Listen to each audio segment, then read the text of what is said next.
What's going on, podcast people? This is D&E Podcast, which stands for...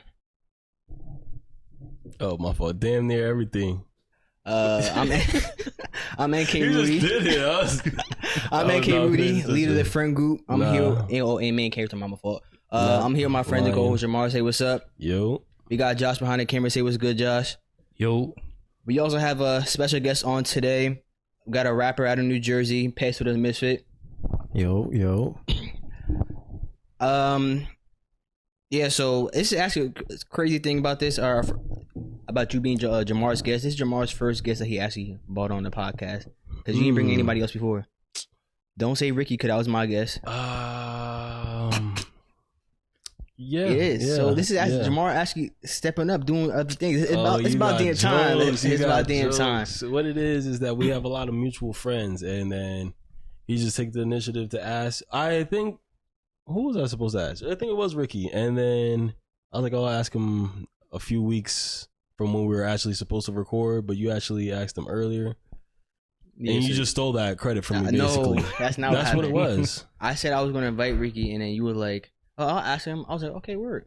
And you just told him about it, but you never asked him, so I had to end up getting Ricky on the podcast. Yeah, so that was great teamwork. No. How I see it. But it's actually good that Jahmar accepted to bring you on the podcast, because he knew about you and he wanted to bring you on the podcast. So he just wanted to talk to you about like what you've been doing in your rap career, how it's been going. So I just want to first question I'll ask is how did you come up with your rap name? First I want to say I'm honored, man. Your first guest. Yeah. Appreciate that, man. Got to. How did I come up with the name?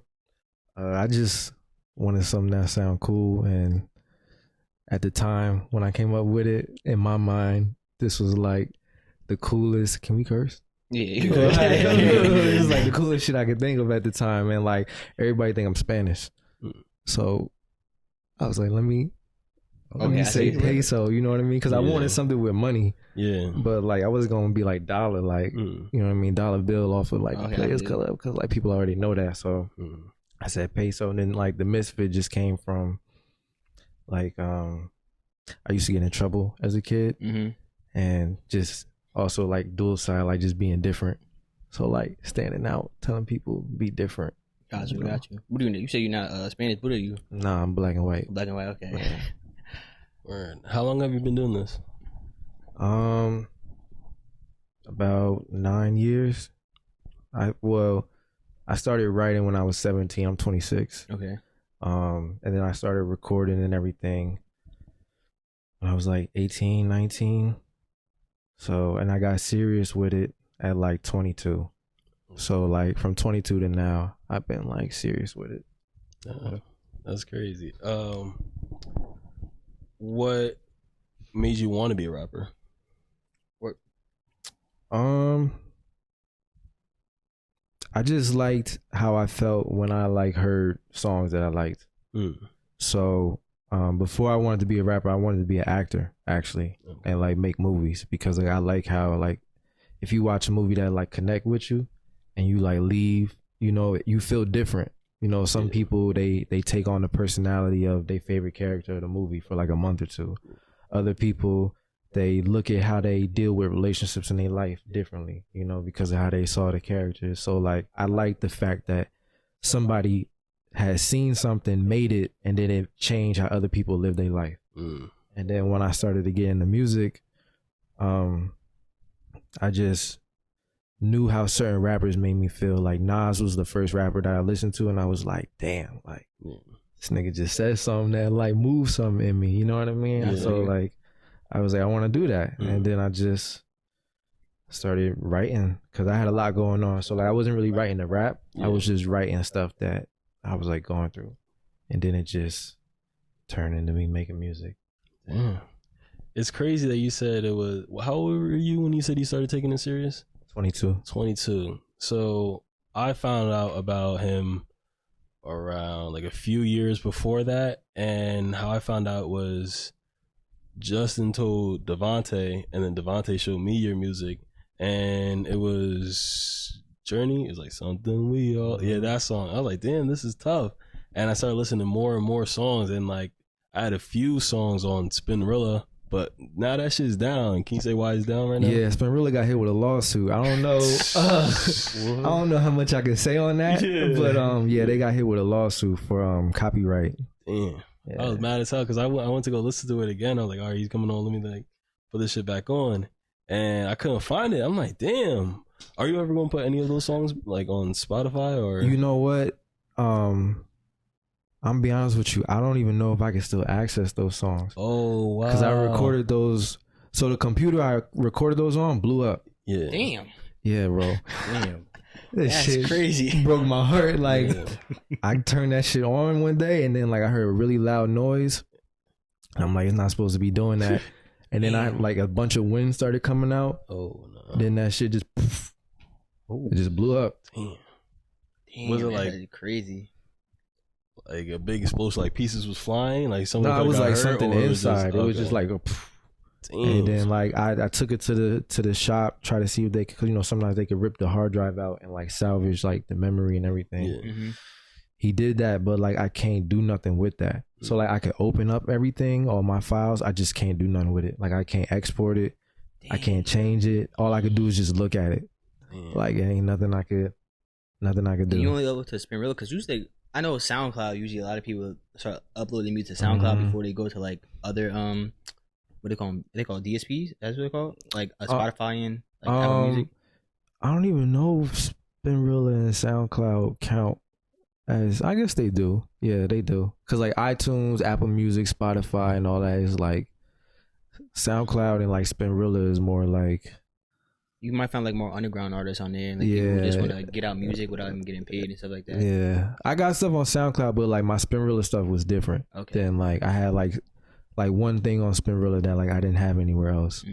So. And I'm not too fond of like people that use. I've never used Spinrilla myself. I'm always like, if I'm looking for like maybe like an underground artist like listen to, I'll probably go to SoundCloud. Find someone there because like I just know like most of the rappers that like the new rappers that came up today have used like Spotify, like Chance Rapper, Uzi, like Trippie Redd, all them came through like Spotify. I mean not Spotify, SoundCloud. Yeah, I had old Chance over there. It was an old playlist. I don't really use Spinrilla anymore, except for like if I want to listen to your song. It was that. I had Kendrick, The Heart Part 4 or one of those. I forgot how the beat goes, but I used to listen to that, and someone put their tag over it, so it messed up the song a little bit, but it was still good. And like a T Grizzly song, but now it's all gone. I'm upset because that was a good app. But going back to what you were saying about the movies and songs and how it makes people feel. There was one song that was on Spinrilla where you used quotes or like used the voices from Good Will Hunting about they were arguing for those. They were arguing in the show, and it sounded like a real bad argument. I'm like, damn, like what are they screaming about? Like they're really going in on each other. And I'm like, all right, where is this from? And I think I texted you about it, and you said it was Good Will Hunting. And I checked it out, and it wasn't in the right order, but I like how you turn it around to make it seem like go with the song. Can you talk about like how that came to be? Like how did you got the idea from? Was it the show that came first, or was it a personal experience? Like how did that all come together? Yeah, man, I was dealing with this little honey dip at the time, man. Shit ain't work out. You know what I mean? When you young, you deal with different ones. I mean, some people find the love of their life early on. God bless them, but that wasn't my case. And I had a situation. It ain't work out, and we had an argument. I don't even know. Well, she had an argument, and then I left. She had an argument. She was one-sided. Yeah, she had an argument. I left, and it was a lot going on at the time. Like I think I had got kicked out the house, so I was staying on somebody's couch, and I had watched that movie. Yeah, and that it just, I don't know, the movie just really connected with me. Like I don't, and that scene in particular, like I like the relationship with the main character. If anybody ever seen that movie, or if you haven't seen it, go watch it. Good Will Hunting. It's a dope movie. I've never seen that movie either. I'll watch it. You should watch it. It's dope. But yeah, it connected with me. So fast forward when I'm writing the song, at that time, like with my music, I wanted to be like, you know, every artist has like a niche. Yeah. Like or a niche, however you want to say it. Like Wayne got the light flick with a, you know, Ross got the good. That was crazy. That was good. You should play that game where you just gotta make a sound and you gotta copy it. Yeah. But yeah, you know, people got different. So like I wanted mine to be like clips from movies or like animes, like people to hear like. So I felt like that fit perfectly with the vibe of the song, and like that was like the longest song one of the longest songs I ever put out. So like I was like, I'm gonna just fill a bunch of space with the scene. So like just let niggas listen to the scene, and then you know then I'll come back in. But yeah, that's how it came about, man. That's how it went too. And you don't got it no more. Nah, nah. I mean, I'm gonna try and salvage it, man. But you know. Technology, man, is not always reliable, you know. And at that time, I didn't know nothing about like backups and different hard drives, and because like I was just getting started with all of this, like so I didn't know about all of that. But I'll try and do something for you. Jahmar trying to hear that song again. I was just talking about it, and like I've been recommending that movie to a lot of people. It's like, yo, it's a good movie. It's about like some kid who's really smart, but he's in. Like he just doesn't care. He doesn't think he can do things, and he gets in trouble into a fight, and he has to meet this therapist, and the therapist is trying to put him on the right track. And then he also meets this girl who is like rich and goes to Harvard or some high smart college, and that's all I'm gonna say without spoiling the movie from there. But that's basically what it's about, and it gets really good. And yeah, it like. That's why I need it back. That's what I need it back. Right, man, I got you, man. I'll try and do something for you, man. But, I got you. So back to the story of like how I started meeting him. It was so Devontae told me about him, and one day we were at CCM, and I never met him in person or seen him in person or anything. I just heard his name and I saw his pictures on like the music, and I'm walking with Devontae. I'm like, yo. Come to wherever we were at, let's say like the library. I was like, yo, come to the library. Is this Peso? He's like, yeah, bro, it is. And then we went up, and you remember that day or not? I do remember that. Yeah. I was like, yo, what the hell? And the rest is history. Yeah, I remember that. That was one of the first times I had got recognized. So like, I was tripping out. Yeah. I was like, yo, that's crazy. But nah, I remember that. Yeah. Tell us about it. Like just as an artist being recognized for the first time, and like that specific moment, or all the just times? In general, like when you start realizing, like, damn, I'm good. Every time was different, so like I can't really like it's like with y'all, like with you and Devontae, that was crazy because like I wasn't expecting like that at all. So like I was chilling in the I think it was, I forgot, it was like the lounge or whatever. Oh, by registration. Yes. Yeah, one of the main parts for like the students. And he was walking by, and you know, like when you alert but you not alert, you know what I mean? Like your peripheral, you know what I mean? Like you know what's, you know what I mean? You could see like the niggas just looking at you, and you know what I mean? But like I'm in my own world, but like I'm seeing everything. So I seen him walk by, and like he went like this and just kept looking. So like I'm like, why is this nigga looking? like what's going on? Like, so I'm not trying to like, you know, pay no mind to it, but like now, like, you know what I mean, it's on my radar. So like, and then he stopped moving but keep looking at me. So then I'm like, damn, like I gotta look at this nigga. Like, so I look up, and he got on headphones, and then he holding the phone like this, and he like, this you? I'm like, yo, that's what he said. Jahmar, how you gonna do that? How you gonna walk up like that? I'm like, what? He was like, this, you Peso? I'm like, yeah. He was like, oh shit, hold on. Like, I'm gonna go get my boy. He's in class. Like, you going anywhere? Yeah. I was like, nah. He was like, all right, well, I'll be right back. He just dipped. And I'm like, all right. And then like 5-10 minutes later, he come back with Devontae. Yeah. and they both just like standing there, and then like they just like, yo, this you, like, Y'all some awkward ass niggas, bro. Like that in the morning. And like, yo, like, you pay some, like, yeah. And yeah, I think it was either you or Devon. I think it might have been Devontae. He's like, yo, how does it feel, like, knowing like you made this music? And I was like,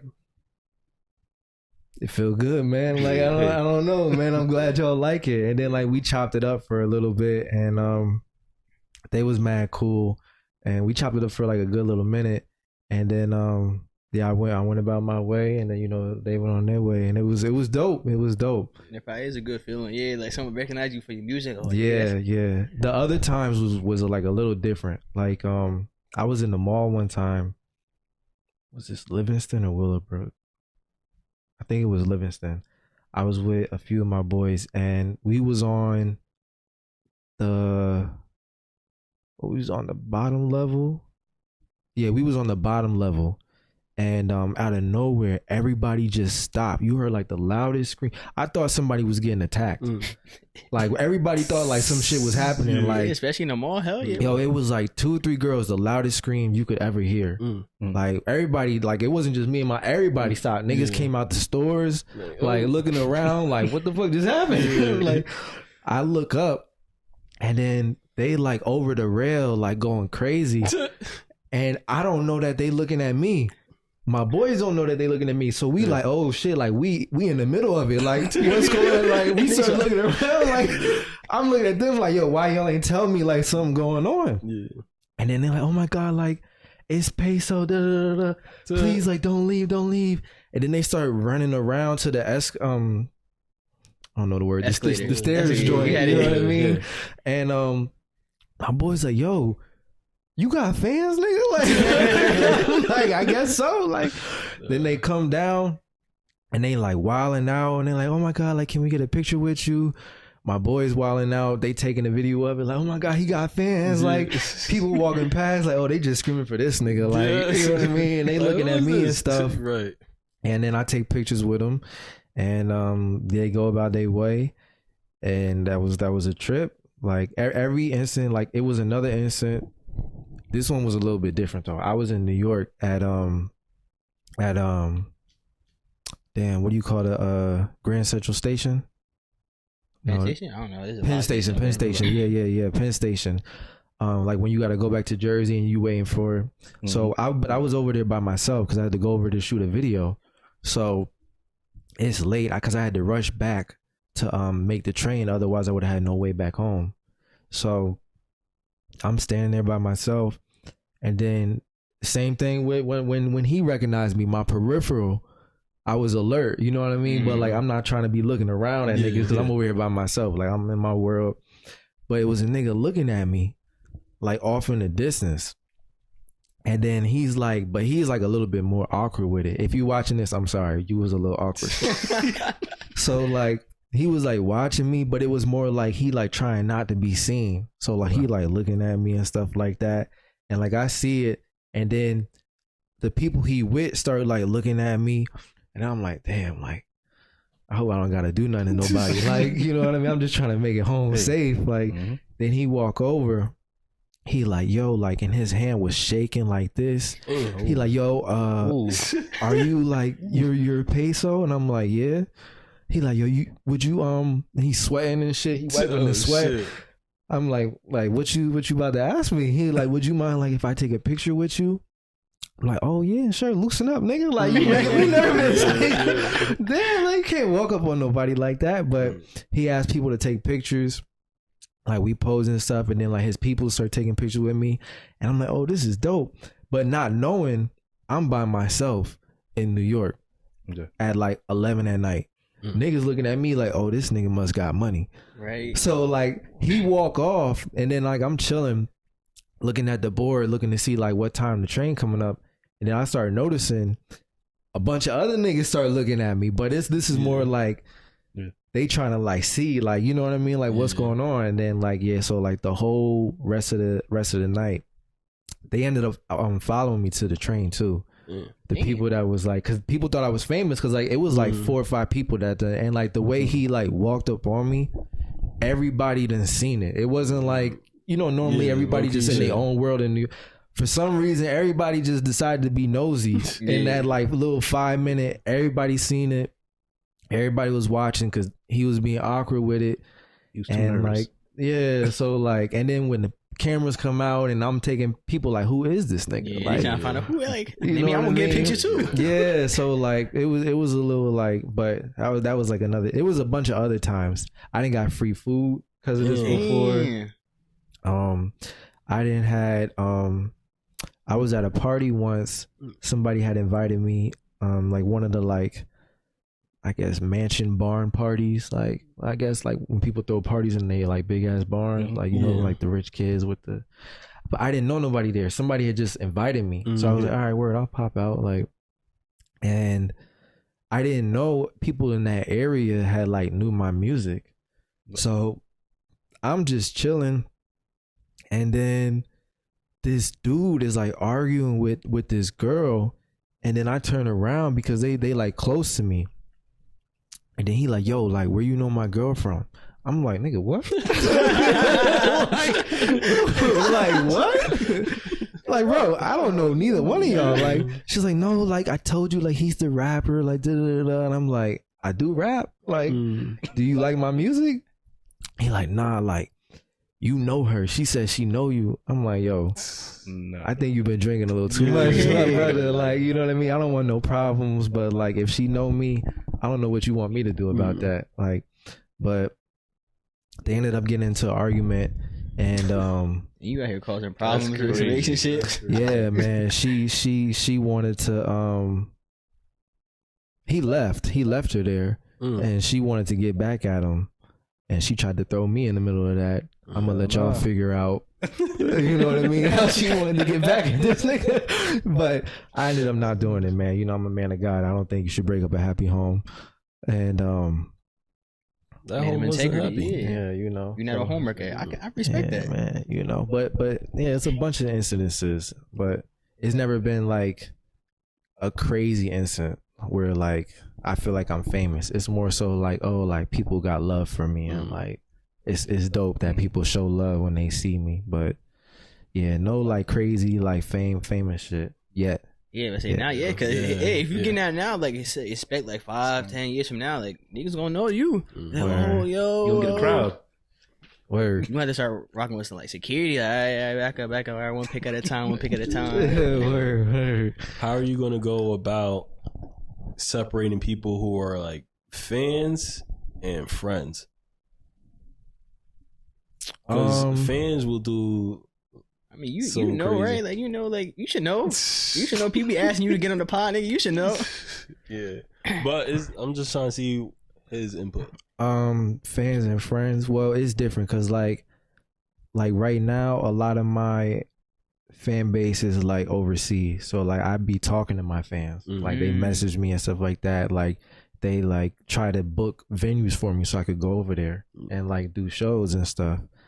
So all the people that like message me, I tell them like, yo, like when I start touring and like I get bigger, like y'all got free tickets, like let's keep in touch. Like I got y'all with, you know, merch and everything. So like those people, they started as fans, but like you didn't have to show love like early on. Like don't nobody really know me. Like people know me, but like don't nobody like, you know what I mean, really know me. So it's like the fact that you showing love like this and you all the way 17-hour, you know, flight across the world or, you know, somewhere else with a completely different lifestyle, and you sending me videos and of like your friends listening and like your whole workplace listening to my music and like that's like you don't gotta do that. So like those I'd be like closer to than like a typical fan. But like I think once you start getting like big enough to the point where you can't talk to every person that hits you up, you can't be that personal with people like that because you got to have like those boundaries. If everybody feel like they know you, people gonna get too familiar. When people get too familiar, you know, your boundaries get crossed and, you know, they forget that they really don't know you and like you deserve your respect, your space. And, you know, so like, I don't want to have to be on the news like, damn, that's fucked up what Peso did to that dude walking up on him. Like, I don't want to do that. So like, respect the boundaries and like understand. So like, I think right now, I don't have to make that differential. You know, like if you rock with me, you rock with me. I'm gonna show love to you. Yeah. But like later on, I feel like you'll get out whatever you get put in. So like if you come to the shows and like I keep seeing you and like you hit me up or like you buy merch or whatever, I'm gonna know you. Mm-hmm. Even if you think it's too many people for me not like for you not to be on my radar, like I'm gonna know what you're doing. Yeah. Like you gonna be on my radar, like I'm gonna know who you are. So it's like I don't know, like okay, you really rocking with me, like you know what I mean. And even the people that's not, that just I like some of your songs and I listen to it when I can. I might show up to one show or two, still rock with them because they don't have to do that. Yeah, you know what I mean. Like this is stuff coming from my world. You don't have to care like what I'm doing.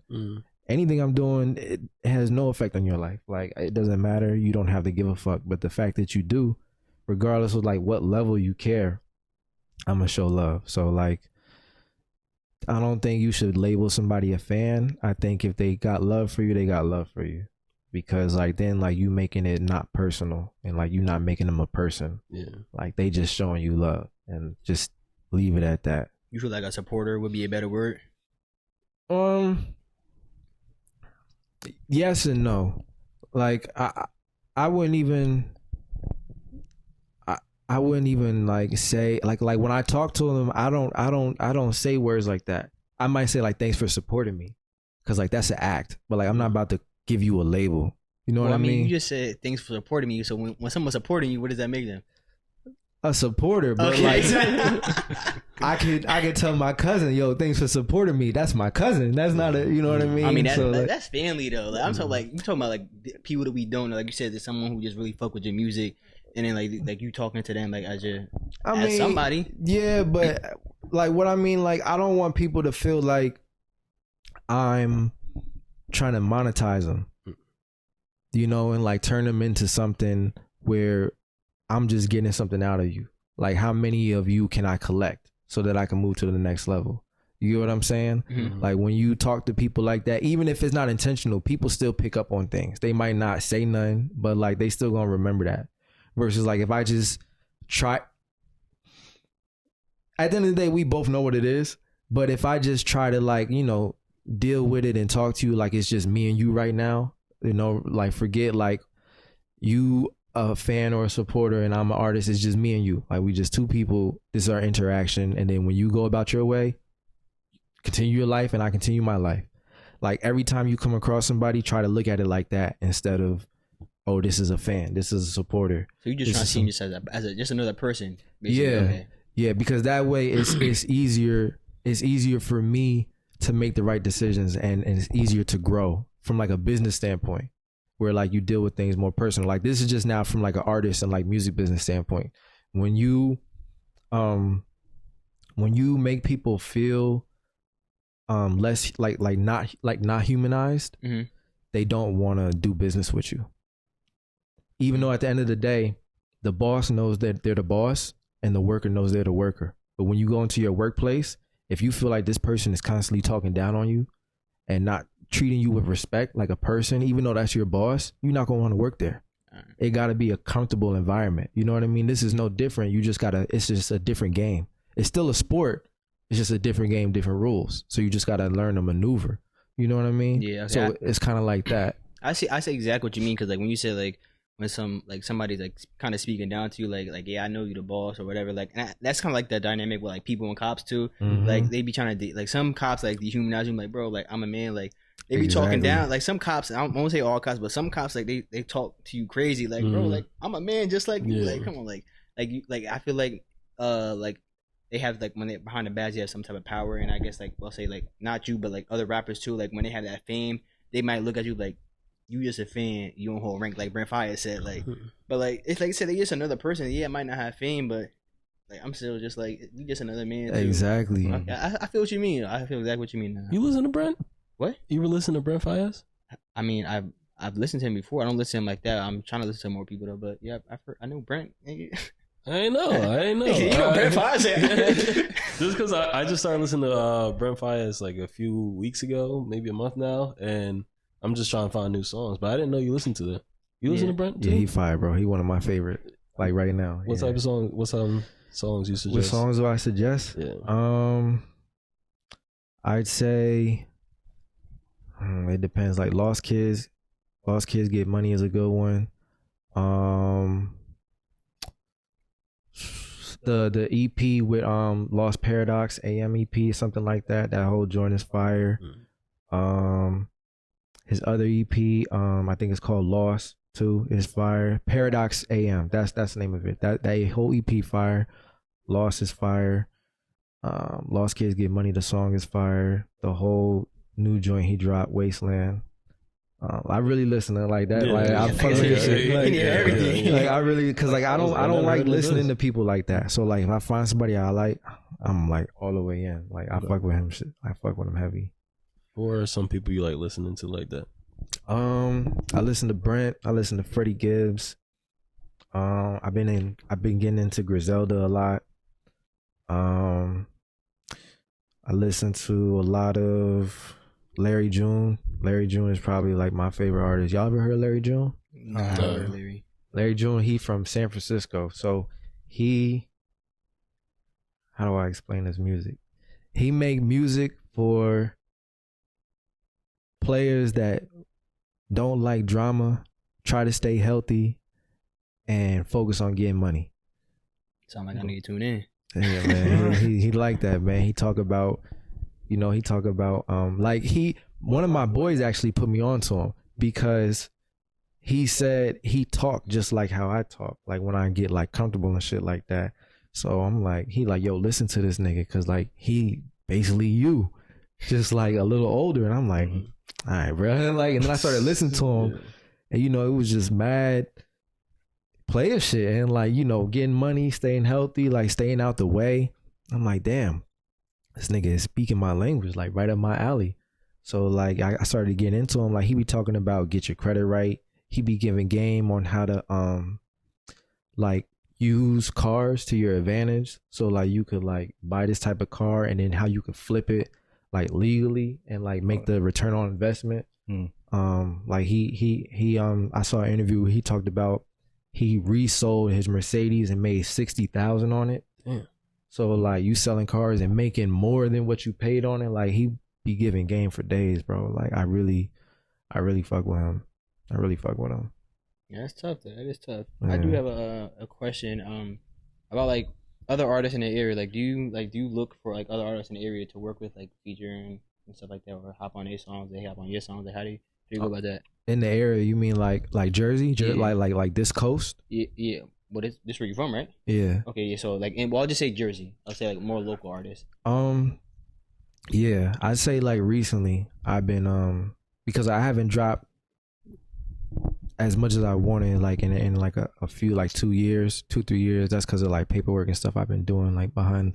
But like I got a bunch of music like done and like music that I'm working on. So like I'm trying to work with more people, and I got like a lot of artists that hit me up, but I'm trying to find like I'm very meticulous with like who I work with, because like I want a specific sound. So like you could be fire, but if you don't fit the sound or vibe of what I'm trying to obtain for this track, I can't do it. You know what I mean? We might be able to do something else later on, but like I'm very like meticulous with like who I work with. So like I got a few people that's like that I'm on my radar, but I'm definitely trying to find more. Like I try to find people that's different. Like when you listen to them, you can't compare them to an artist. Like you can't say, oh yeah, they fall into this category or that category. Like they got their own vibe. Even if they got similar voices or music styles, they still got their own vibe where like you can't like really pinpoint it. Like I try to work more with people like that, because you don't want somebody linking you into something that's already going on, because then it's not going to be new when people hear the song. Okay. You want them to feel like they can't go nowhere else to get this vibe. You know what I mean? Yeah. So like that's what I look for when like I look for people to work with. Okay. That's it. How does that whole process work when it comes to making a song? So once you find someone that you like how they work, they're different. Do you send them like a beat and say, "Hey, can you give me some verses on this?" Or do they have to send you a beat? Like, how does that whole process work? So if I'm asking them to be on a song, Yeah, let's get two perspectives. You're asking them, and then they're asking you. All right, if I'm asking them, then most of the time I already have the beat. I already then did my part of the song. Like I wrote the song. If it's a singer, most of the time like I'll write the part too. So like I'll write what I want them to say. And then like I'll do like a rough and like record like a reference track so that they can see like, and then they just put their vocals over it. If it's somebody that I really, really, really like their writing style, even if I like their writing style, sometimes I just want like I want what I want. Like so I'm gonna write it and like you just gotta like sing what I wrote. But most of the time, like I got everything already done, and I'm just hitting you up. I don't really want to do like same studio sessions because like people's schedules and stuff like that, and like a lot of times people like to be alone when they record. Yeah.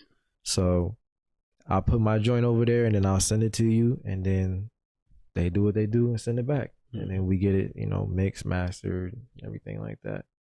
And then if somebody's like asking me, it's been different. Like I've had people ask me to write the whole joint. So they're like, yo, I got an idea. Can you write the whole song and make the beat, or like make like the stem of the beat, like just the foundation, and then like we'll get a producer to build over it. Like they wanted me to, and there's other people where they just want a feature verse. Like they already got everything and I just lay my verse down. And then there's some people where they want to like work together. So they're like, I want to work with you, but I don't really have everything all together. I got an idea, but like we could like go back and forth and like build the foundation of the idea. And like, so like it's different like when somebody wants to work with me. But if I want to work with somebody, most of the time I already got everything like already figured out, and you just gotta throw your sauce on there. So you real good with the pen, I see. So you writing it? I'm like, yeah, damn. yeah. That's tough. That's a talent, because not everybody got it to write. Really, to be honest. Yeah, man, you'd be surprised how many people really don't. Let me not say that. That was funny. So, you mentioned you like acting and directing too, or no? Yeah. So doing both. How are you? Are you doing anything like that right now? Yeah. Okay. What can you explain about that? What you doing? So I'm in the process of like building a production company. So like we could do like small productions, like short films, move on to feature films, and I have an acting mentor. She's very well. People who know who she is. Like she's good at what she do. She showed me a lot, and I just been out brushing shoulders with people, making connections in like that world, learning about it, and like right now, I got like a bunch of scripts done. Like sometimes people hire me to write a script for them, or like edit their script, or people buy a script off of me. And as far as like the acting goes, I got a few joints that I'm in, but like that's when you're dealing with like smaller productions, it gets iffy because like sometimes you get like things get postponed, pushed back. You know, you got to deal with people's schedules, and everybody's not getting paid what they want to get paid. So then you got to deal with that. But I got a few like films that I'm in. I got one. I don't even know if I could say this, but I'll say it anyway. I got one where it's like a John Wick type of thing, and like I'm playing like the John Wick type of character. It's another one where it's like a romance. And I got two. Or is it three? I got two horror ones. That's like all in the works. So like I'm really trying to like get in my acting bag. Like I want that to be like my like artist staple, like music and acting, and like combine them. Would you do like short films or like actually like long films? Like short films. Like start out with short films and then like get more into like feature films and stuff like that. That's tough. I like that. That's Thought you would like Drake or some shit like that. Like acting. I'm listening. Like man, kind of like what Drake did. He started with acting, went to music. That's tough. But you still say you're doing acting still. That's actually tough though. I didn't know you was acting. That's actually tough. Mm-hmm. Would you ever make a video about one of your songs or a song? It doesn't have to be your song, but like make a video about a song or vice versa. For instance, you listen to J. Cole, right? Mm-hmm. He has For Your Eyes Only. He was talking about his friend and how his friend thought he was dying, and that was like a whole story. Would you ever make a video based off of a song, like that song? So you basically visualize what the song is trying to tell, the story the song is trying to tell. Oh yeah, 100%. That's why like it's taking me so long to drop anything new. Cause like from now on, I'm doing that for everything. Like everything is like movie oriented. Okay. So it's like, I don't even know if I should say this because niggas, I don't want nobody to steal my shit. Basically like, it's not music, so it's going to be soundtracks. But everything is original. So it's like, instead of like, for example, Kendrick got his own albums, and then he got the Black Panther album. Yeah. You know what I mean? Okay. Everything I'm dropping is a Black Panther album because it's going to be linked to a visual. Yeah. But the visual is linked to the music. So it's like everything is cohesive. You know what I mean? I see what you're saying. Yeah, like so, like a certain part of the scene might have that song to it because that was part exactly. Of it. So like niggas might not even listen to my whole album. They just might watch all my movies and be like, "Yo, the music for this is fire." Yeah. Look it up. Oh shit, the nigga in the movie is making them like, you know what I mean? Like that's what I'm trying to do. So like either way, it's a win-win. Like you don't gotta listen to the music, but you gonna like the movies. If you don't like the movies, listen to the music. Like that's good business right there too. Yeah, man. I think we talked about that before on the podcast about doing songs for movies or even like videos on YouTube as a background song, because if a song goes trending, they hear it in a movie, or if they hear it on like a TikTok sound and that goes trending, that song gets more and more popular because people hear it over and over. One song that pops into my head is that song from the Spider-Man movie, I think it was like Post Malone one. Yeah, Sunflower. Yeah, my sunflower. Yeah. And like, I probably wouldn't have heard that song. I probably would have heard it, but I probably wouldn't hear it as much if it wasn't in that movie. And I don't know, it's just a good idea. Yeah, man. That's because like it's all like, I mean, it's a good business decision and like creative wise, like it's always nice to have. But like psychologically, you got to think the greatest business models are built off of psychological concepts. If you could tap into somebody's mind, like for instance, right? If you want to rule a nation, the best way to win a war is to not let them know they're at war. You know what I mean? Divide and conquer. If you conquer their mind first, you don't even need to fight their body because they already didn't give it up. They don't even know what they're doing. You know what I mean? You hypnotize somebody, tell them to walk 50 steps forward. They walk into a cage, close the cage, unhypnotize them. You ain't have to cause no harm to nobody. You got to control the mind. So it's like most people are visual creatures. You know, that's why we got the senses. So if you could find a way to where your product is linked to one of or multiple of somebody's senses, they're going to keep coming back because it's something that they don't understand pulling them back. You know what I mean? Versus it's just like, oh, I like the way that look. Or, you know, if they could get some type of sensation from it and then that sensation touches another sensation. Like, for instance, the Sunflower joint. You saw the movie. Now, if you just heard that song by itself, you might have liked it. But because of what was going on in the movie and how you was feeling while watching the movie and what you felt going into the movie and that song played at that particular moment, it enhanced the experience of the song. So now every time you hear the song, the experience of that song by itself is enhanced because you go back to the visual. Because when you hear it, you remember where you saw it at. So now that's a way to, you know what I mean? So like all psychological. So like if you link the visual and the audio, you could tap into their mind. If you tap into their mind, you tap into their heart, which taps into the pockets. I never thought of the way you just broke that down. Like I never thought of that. That's actually like, and it makes sense too. Like you said, the sunflower scene, like when the movie, like definitely gives you that experience, but like that you're feeling. And I feel like if I was an artist, like I would definitely like to try to get that movie like song type thing, because like when I say from my perspective, when I hear like if a song goes trending on like TikTok, but I always feel like that artist like a lot of people might listen to that artist's song, but they don't really tap in with the artist. That's like what I've seen. Like it'll go trending. Like what was that song that kid did? Like something Rocky, and he got a feature from Lil Uzi. I can't remember the song's name. Oh, I know. And I can't. Uzi's hopped on like he's done that with a lot of people, but you never hear from like these people again. I don't know if it's like they're not getting the most out of the opportunity, like they won't do as much, or like people just like it's just a trendy song and then say gone and done, whatever. Like, and because I feel like that happens. Like there's always like one hit wonder type people.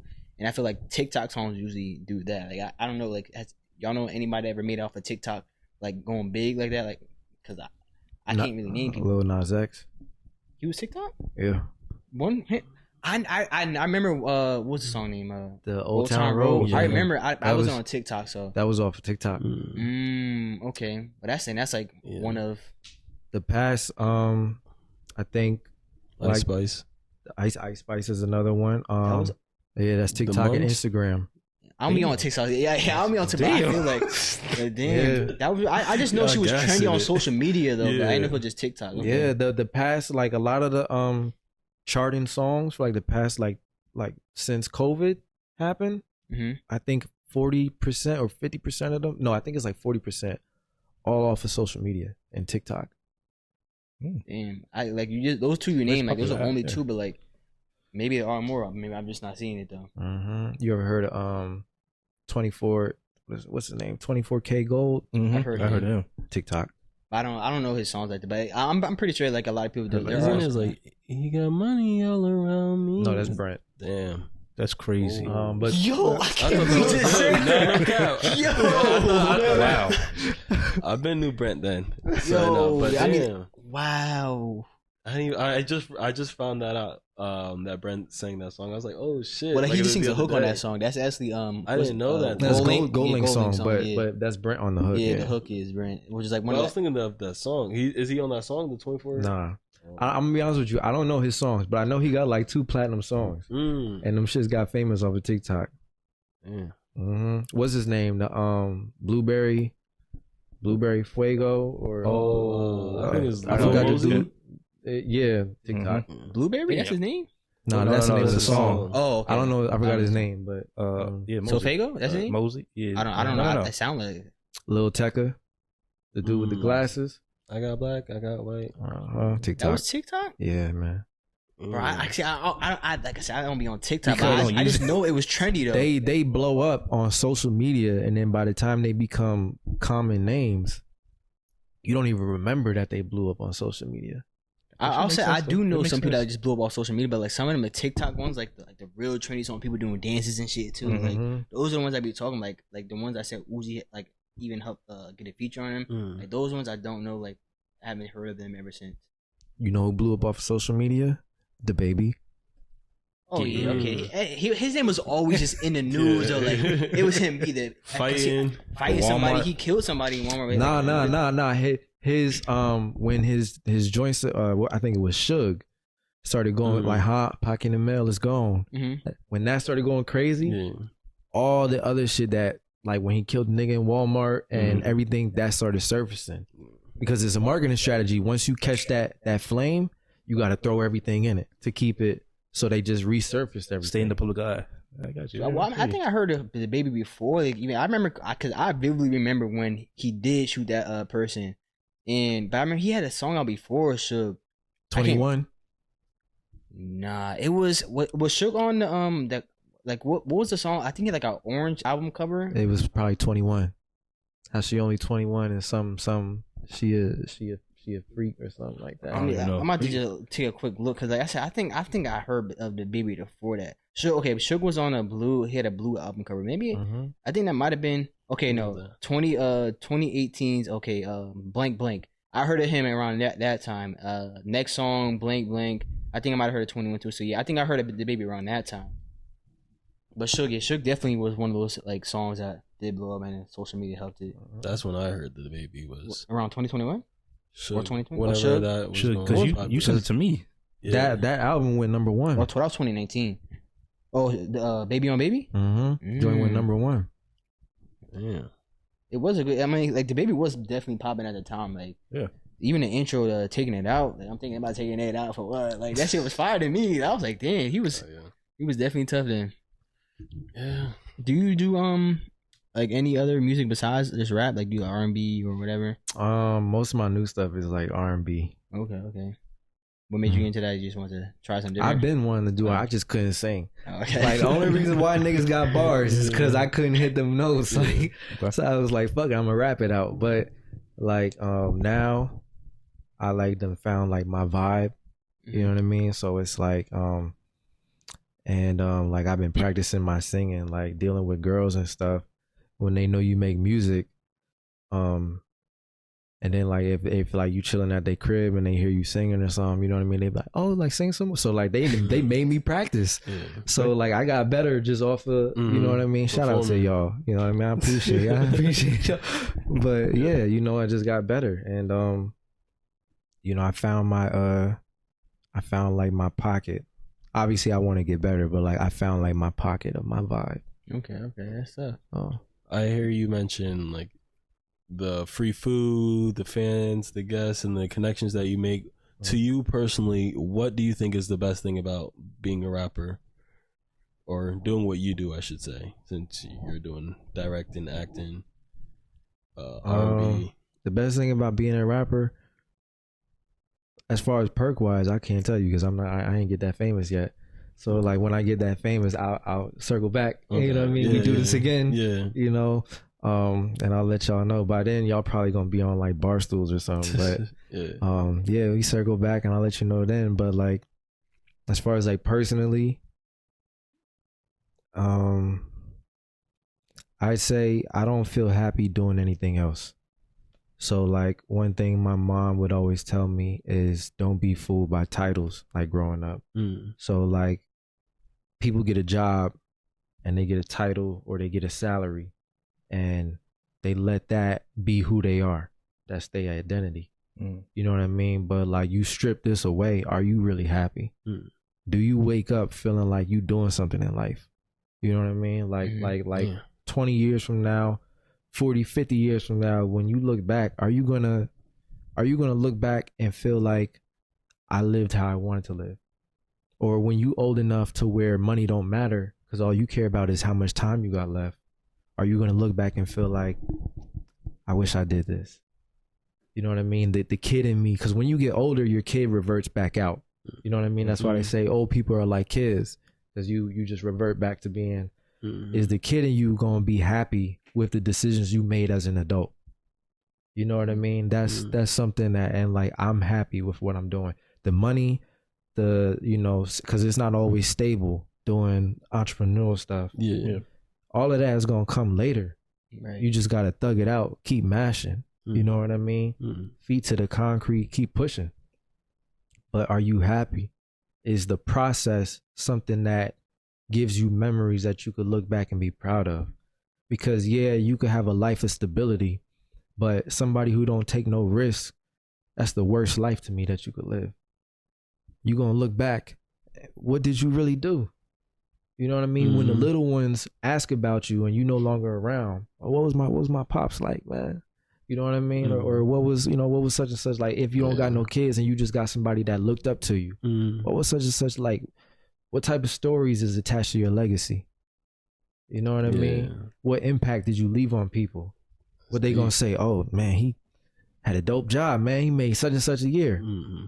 Or are they gonna say, damn, I remember one time, you know, your dad, you know what I mean? He was broke, but he had a dream. 2 years later, nigga pulled up and they gonna be like, damn, how you do that? You know what I mean? That's the best thing about doing what I do. Like, I'm happy with it. And I might not have the stability that people my age have and everything like that, but I lived a life that people twice my age haven't lived. You know what I mean? I didn't experience things. I didn't been places met so many people that like people can't say they did that. You know, my cup has a lot of stuff in it. It's not an empty cup. Most people just got fancy cups, but it's empty. Yeah. You know what I mean? My shit got a lot in it, and I plan on pouring more. So like that's the best thing. Everything else is cool because it could come and go. You know, you could get stripped of all your money. You could get stripped of all your clothes. You could get stripped. You could lose all your friends, but like you can never lose yourself because you always gonna be with yourself. You always gonna have to sit with yourself. You know, so it's like when I sit with myself alone, regardless of if I'm broke, if I could be homeless, if I ain't got no chicks in my phone, if I don't got nobody calling me, making sure I'm good, if I don't got no family, when I sit with myself, I'm happy with my decisions. And I'm excited for what's next. Yeah. So like that's the best thing because that's a feeling that you can't obtain unless you go out and do something to get that. That's deep. That's some wisdom right there. Yeah, man. It's real shit, man. We're talking right now. Right, He's talking. It's real shit, man. Hell yeah. Oh, shit. Well, what's the hardest thing about doing what you're doing? Trying to balance everything or?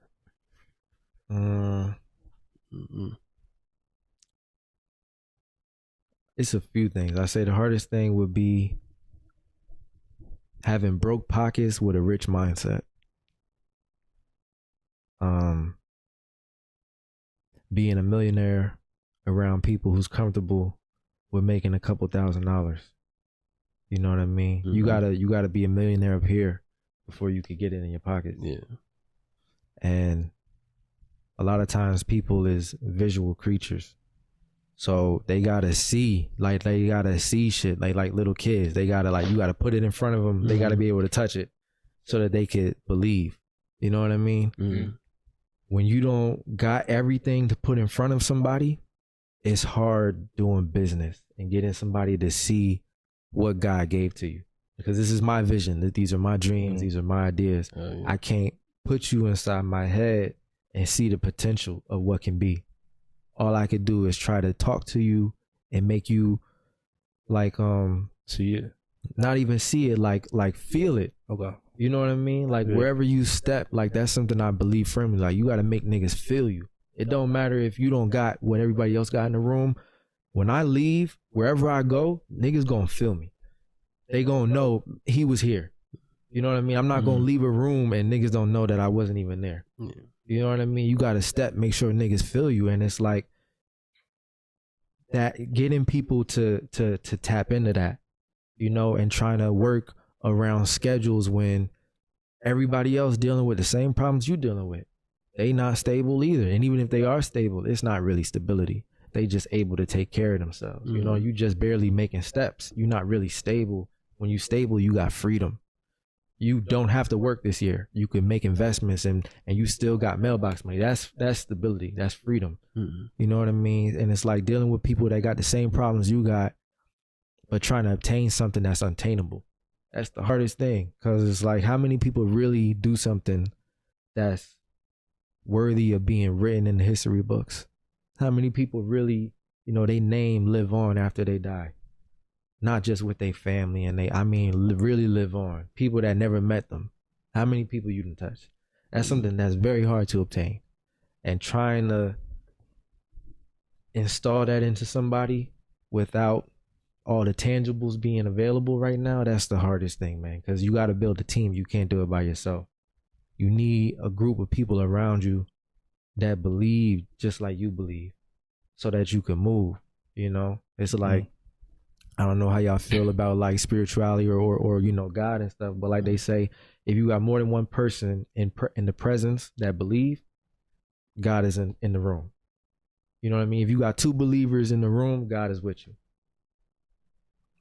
That saying is that saying for a reason. You can't do everything by yourself. You need people to believe just like you believe so you can move, make things shake. And like trying to get people there is like the hardest thing. Cause like I could be very intimidating with like when I believe in something and, you know, making people feel my energy, but like not everybody can always get to where you're going to get.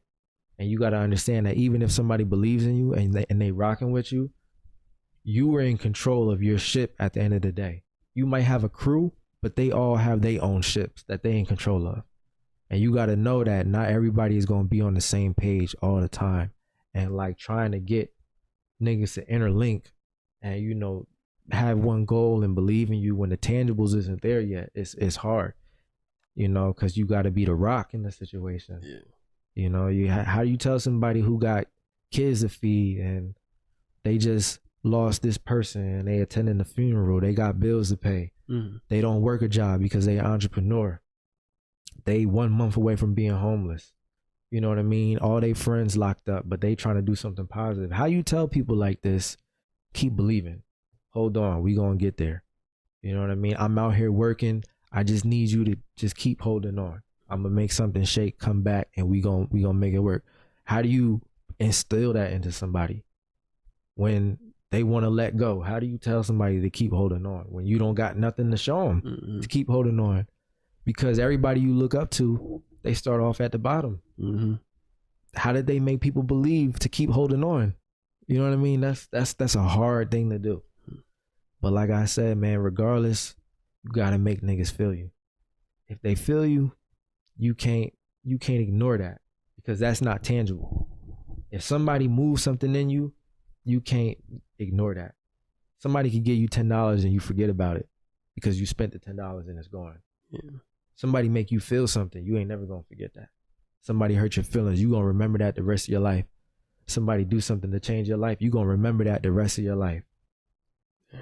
That's the hardest thing, making niggas feel it without being able to see it and touch it.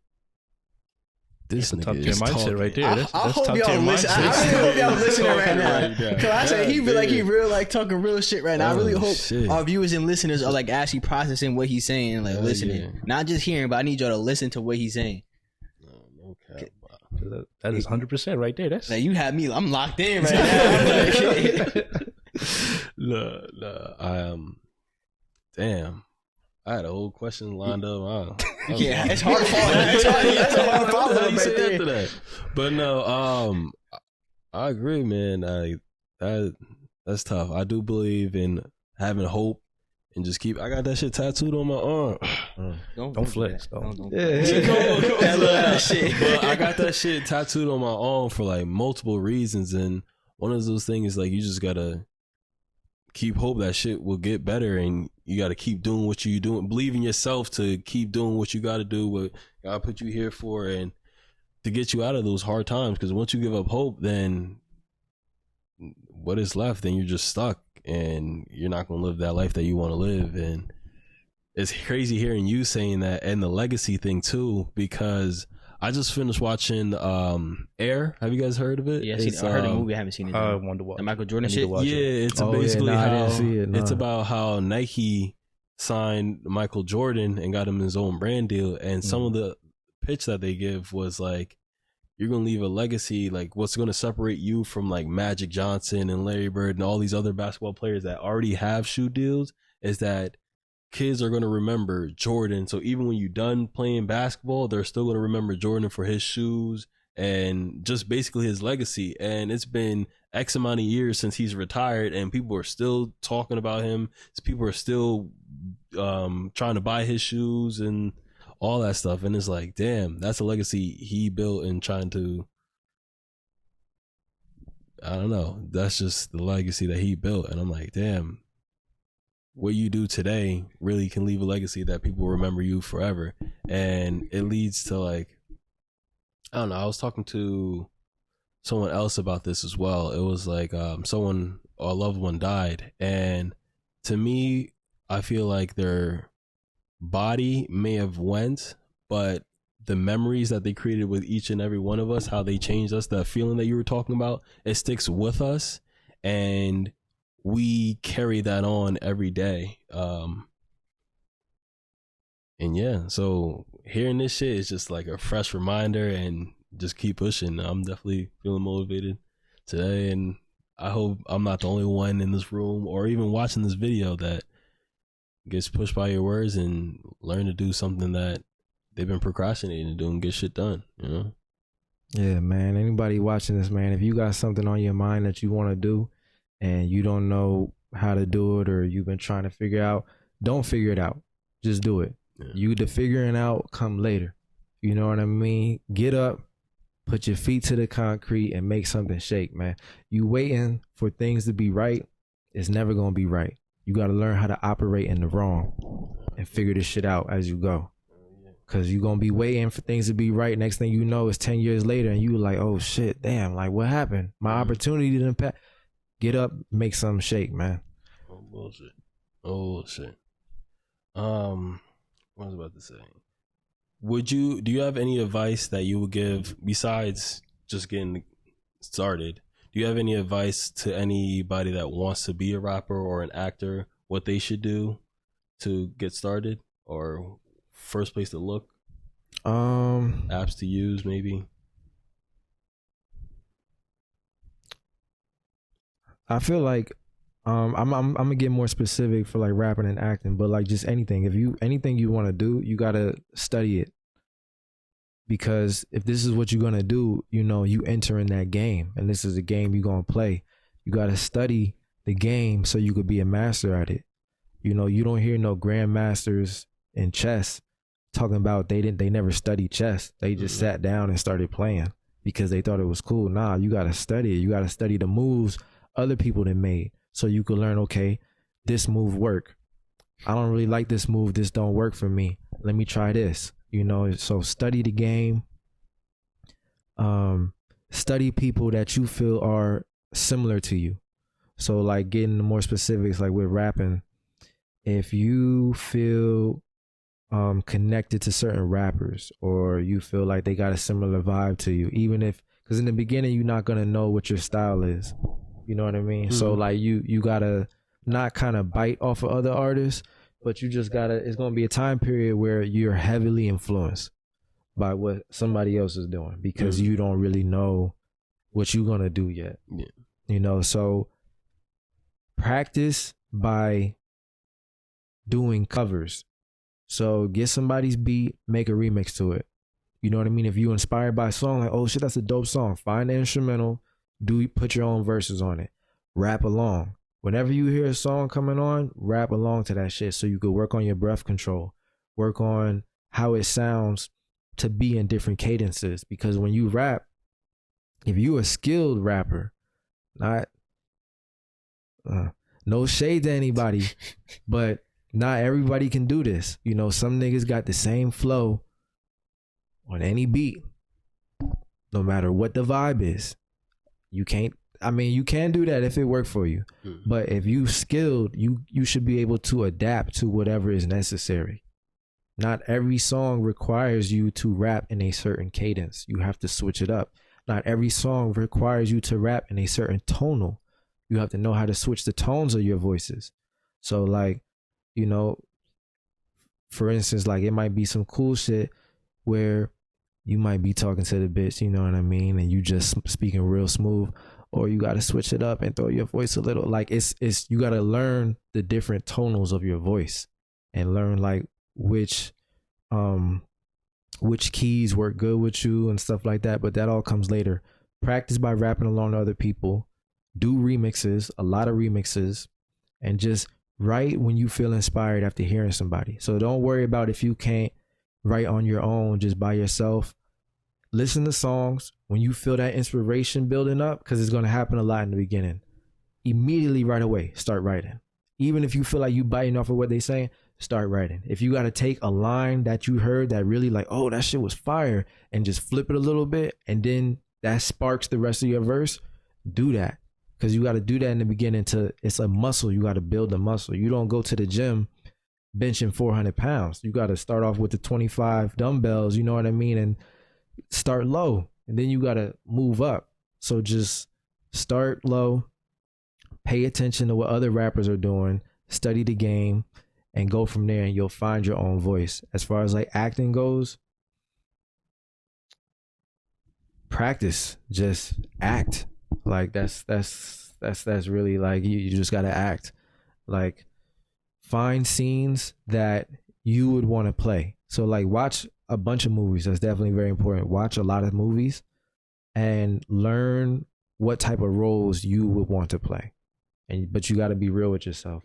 Like if you 5'7", 120 pounds, don't say you want to play the bruiser of a movie. I'm like not 120. I'm not 5'7", so I don't know why you made that look. But you know what I mean? Like you got to be honest with yourself. Like if you a little on the small side, don't expect to be playing Dwayne the Rock Johnson type of role. It's gonna look funny. You know what I mean? Like, are they gonna be able to feel that? You know, be honest with yourself. Learn yourself. When you act, you have to. The best actors know themselves inside out, because when you know yourself, you know what you're not. When you know what you're not, you know what you are. So what that means is when you're doing a scene, right? If you know yourself and you're honest with yourself, you know what moments in your life made you feel certain emotions, what incidences provoke certain things, what your triggers are, and you got to be able to tap into all of that, because you have to know yourself so that you could know somebody else, because you're playing somebody else and you have to respect that character. If you don't know yourself, how are you going to even get to know this person and walk in their shoes? So it's a lot of internal work and a lot of like practicing other scenes. So like print out monologues, practice, find other people who like what you like. I know that's hard, but find somebody who like what you like and just get together and practice with them, and then go from there. You know, record yourself too. Record yourself on your phone so you can see like what you look like, because you could practice in the mirror and like practice around the house and not realize you moving awkward as hell. And like then when you get in front of the camera, you like, that's me, like, and you're not gonna get no jobs. So like record yourself, get comfortable in front of the camera, find other people that like what you like, and go outside, man. Don't think you could be in the house and be like an internet sensation. And I mean, you could, but go outside. Like life experience is like the best thing. Learn to live life so that you could put stuff into your bank of experiences, so that when it's time to make it, you know, a withdrawal, if you got a role or if you got a song to write and you got to withdraw an experience or an emotion, you got stuff stacked up that you could go in there and take from. Go outside, live life, and just keep practicing. Study the game. How do you feel about people who are more goofy and funny trying to play serious roles? Do you think starting out they can do something like that? So I'm gonna use Kevin Hart as an instance, but he's already famous. But like, if you met someone that's like Kevin Hart, but he wants to play serious roles in movies, do you think he can make that switch with practice, or like he should try to focus more on like the comedy type of roles? Or I think you should do what works for you, but I don't think you should limit yourself, because if you allow yourself to be labeled, that's what people are gonna call you. You know what I mean? It's like when you go into a networking event or, you know, a business meeting where everybody's meeting each other for the first time. What's the first thing people do? They look at your name tag. If you write on your name tag, hi, I am a comedian, I only do comedy. Cool. That's how we gonna treat you. You know what I mean? Don't do what works for you to get your foot in the door.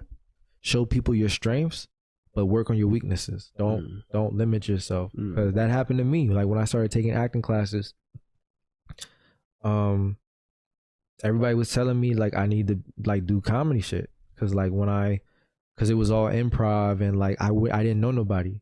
So like when I don't know people, I could, if I talk serious and stuff like that, and but like if I could get real goofy and shit like that, like because I study, like I watch people. So like to make somebody laugh, you gotta be like it's a certain type of intelligence. It's because laughter and horror is the same thing. If you could scare somebody, you can make them laugh because you understand what makes this tick.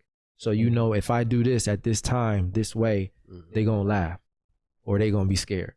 So like I go into places where people don't know me and I use laughter to break the ice. So because of those classes, I was the funniest dude in the class, every class. They were saying I got to do like comedy roles and, you know, stuff like that. And that's what I have to do. And then when it came in and I had to play a street thug, where the dude was robbing somebody. He was robbing the Uber at gunpoint. And he was like, oh, this nigga not about to scare the shit out of everybody in the class. He was like, oh shit. Like, I didn't know you had that in you. Like, you know what I mean? You gotta be able to flip that switch. You know what I mean? Like, if you are a comedy person and you're a goofy dude, learn yourself, because you have that to your advantage. Like, one of the strongest powers you could have in life is being misunderstood and people underappreciating you, you know what I mean, and not really giving you the flowers you need. So if somebody is saying like this is all you are, you have that to your advantage, because if you flip and you show that other side, which they already done deemed you don't have, it's elevated because they wasn't expecting it. You know what I mean? So use that to your advantage. If you funny and you flip that switch and shit got to get real, go all the way with it. Make sure shit get real. Make sure everybody in that room feel you and they understand like shit just got real. They need to know. They need to be confused on whether or not you acting or not. Like, I need niggas to look around and be like, I think he really did this in real life. He didn't hurt somebody. And I don't feel safe now with this nigga in the room. Like, you know what I mean? Like, go all the way. You know, use your strengths to your advantages. Use your weaknesses to your advantages, because you know yourself.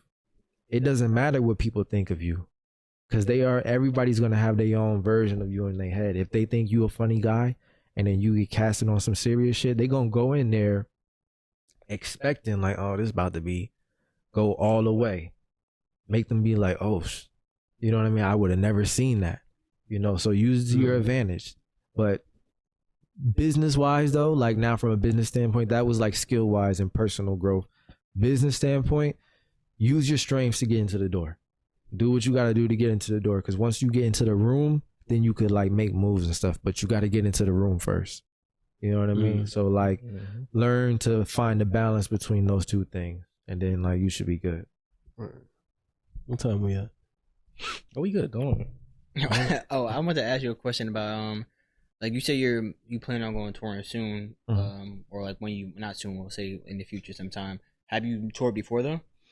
I've done shows like before COVID hit. I had a few shows lined up, which was going to be like big shows where I was going to get paid like a good amount, and it was going to be like a good amount of people. And then COVID hit and like everything went down the drain, and then like I had stopped releasing music as much because of like paperwork and like stuff behind the scenes that's going on. So that would have been like the best thing. But like I done did shows. Like I done did shows at like universities, colleges, out of state, Baltimore, New York, PA, North Carolina. Never out west though? No, I haven't gone out west. Not yet. I definitely want to, but I don't want to go out there until like I could have like a venue like all to myself, you know. So like, but like I've done shows. The biggest show I did I think was 800 people. It's good. 800 for your biggest show. That's good. Yeah, I think 800 people was the biggest show. But yeah, the touring is gonna come like later. Like I have like a game plan of like everything, like stamps on like when I'm gonna start doing stuff. So like I got stuff to do like before that, like things to put out, like records to hit milestones of like followers and like listeners and stuff, and then like the tours and everything will come. Do you remember your first show you did though? Yeah, I do. You remember what it was like? Like was there people there? Was like explain it to us. It was at a little club in Newark. I forgot the name of it. It was like a strip club / lounge. It was a wild experience. I remember it was a competition too, where like you perform, and if you win, you get like prize money and like a studio session and free something from like some. I don't know. The nigga said he was in the industry and that he was, you know, he's holding this competition. I don't know who he was. I don't remember who he was. But like you get prize money. So I was scared. it was probably like that came to see me. It was just my family came to see me. Like I ain't have like nobody because it was my first show. So like, I think for me there was like maybe 10 people there, 14 people there, but like overall it was packed. So maybe like 30 to 50 people in the whole joint. I was scared, bro. Shit, for sure. I was horrified. Like I was shaking and shit like that. I was underage too. I think I was like 19. And the person at the bar was like, "Yo, you want a shot? Like, like loosen up. Like you look like." I'm like, "Yeah, let me get that, bro." And I don't even drink, but I was like, "I'm gonna need that." Took the shot. It ain't do nothing for me. Made it worse. And yeah, I just went up and I did my song. And I finished. And it was a weird experience because like I remember hearing somebody go like, like it was a girl. She was like, he looked like he too young to be in here. Like, what is this? Like, I'm like, shut up. Like, you don't let me do my song, bro. Right. Like, I'm just trying to get this off. Yeah. But no, I did it. And then like people liked it. They was coming like, "Oh, you did good. Like, you sure this your first time?" I knew they was lying. Everybody in there knew this was my first show, but like, it was dope. It was dope. It was a trip. It was definitely a wild experience. Yeah, I bet. Damn, I would have said, okay, I would have been shook too. Like, get first show, like, damn, it's my first time performing in front of people. I definitely would have like butterflies in your stomach or something like that. Like, damn, like, but once it's over, you probably just got, like, say, just continue to get better at doing your craft. Yeah, every time you do a show, the next day you like, unless it's like a crazy show, but the next day you always feel like, damn, like I should have did this, like at this time, or like I should have like said this or like moved this way, and you wish like you could do it again, but like at least you just remember that for like the next show, you know. So yeah, that was a wild experience. Did you ask your I think you did already around like your process and going to like song making, right? Yeah. Did you ask it? Yeah. Okay, I was say, I'm like, that's usually a question. I almost asked it before. No, I do have another question. one. I thought you were just about to say something. But how do you overcome creative block, writer's block?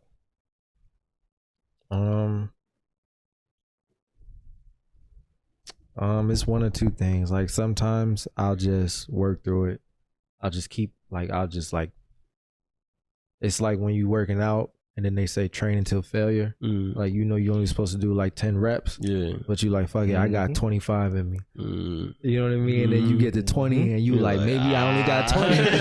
But like you keep pushing. Yeah, you know what I mean? It's kind of like that. But it's like a mental strain because it's like nothing is happening. But you like, fuck it, like I'm going to just try something. Everything that come out, trash. You know what I mean? But like you just keep going. And then like the other way is I just stop. I just put it down.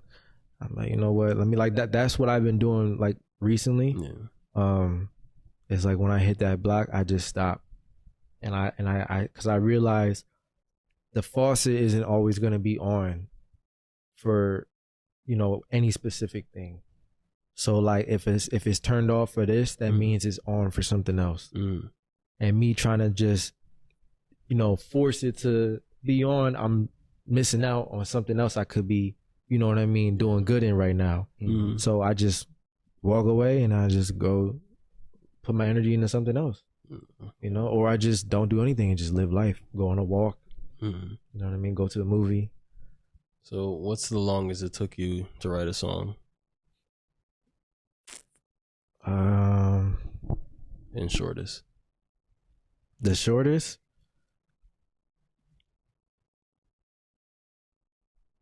The shortest I can say about 5-15 minutes. Damn.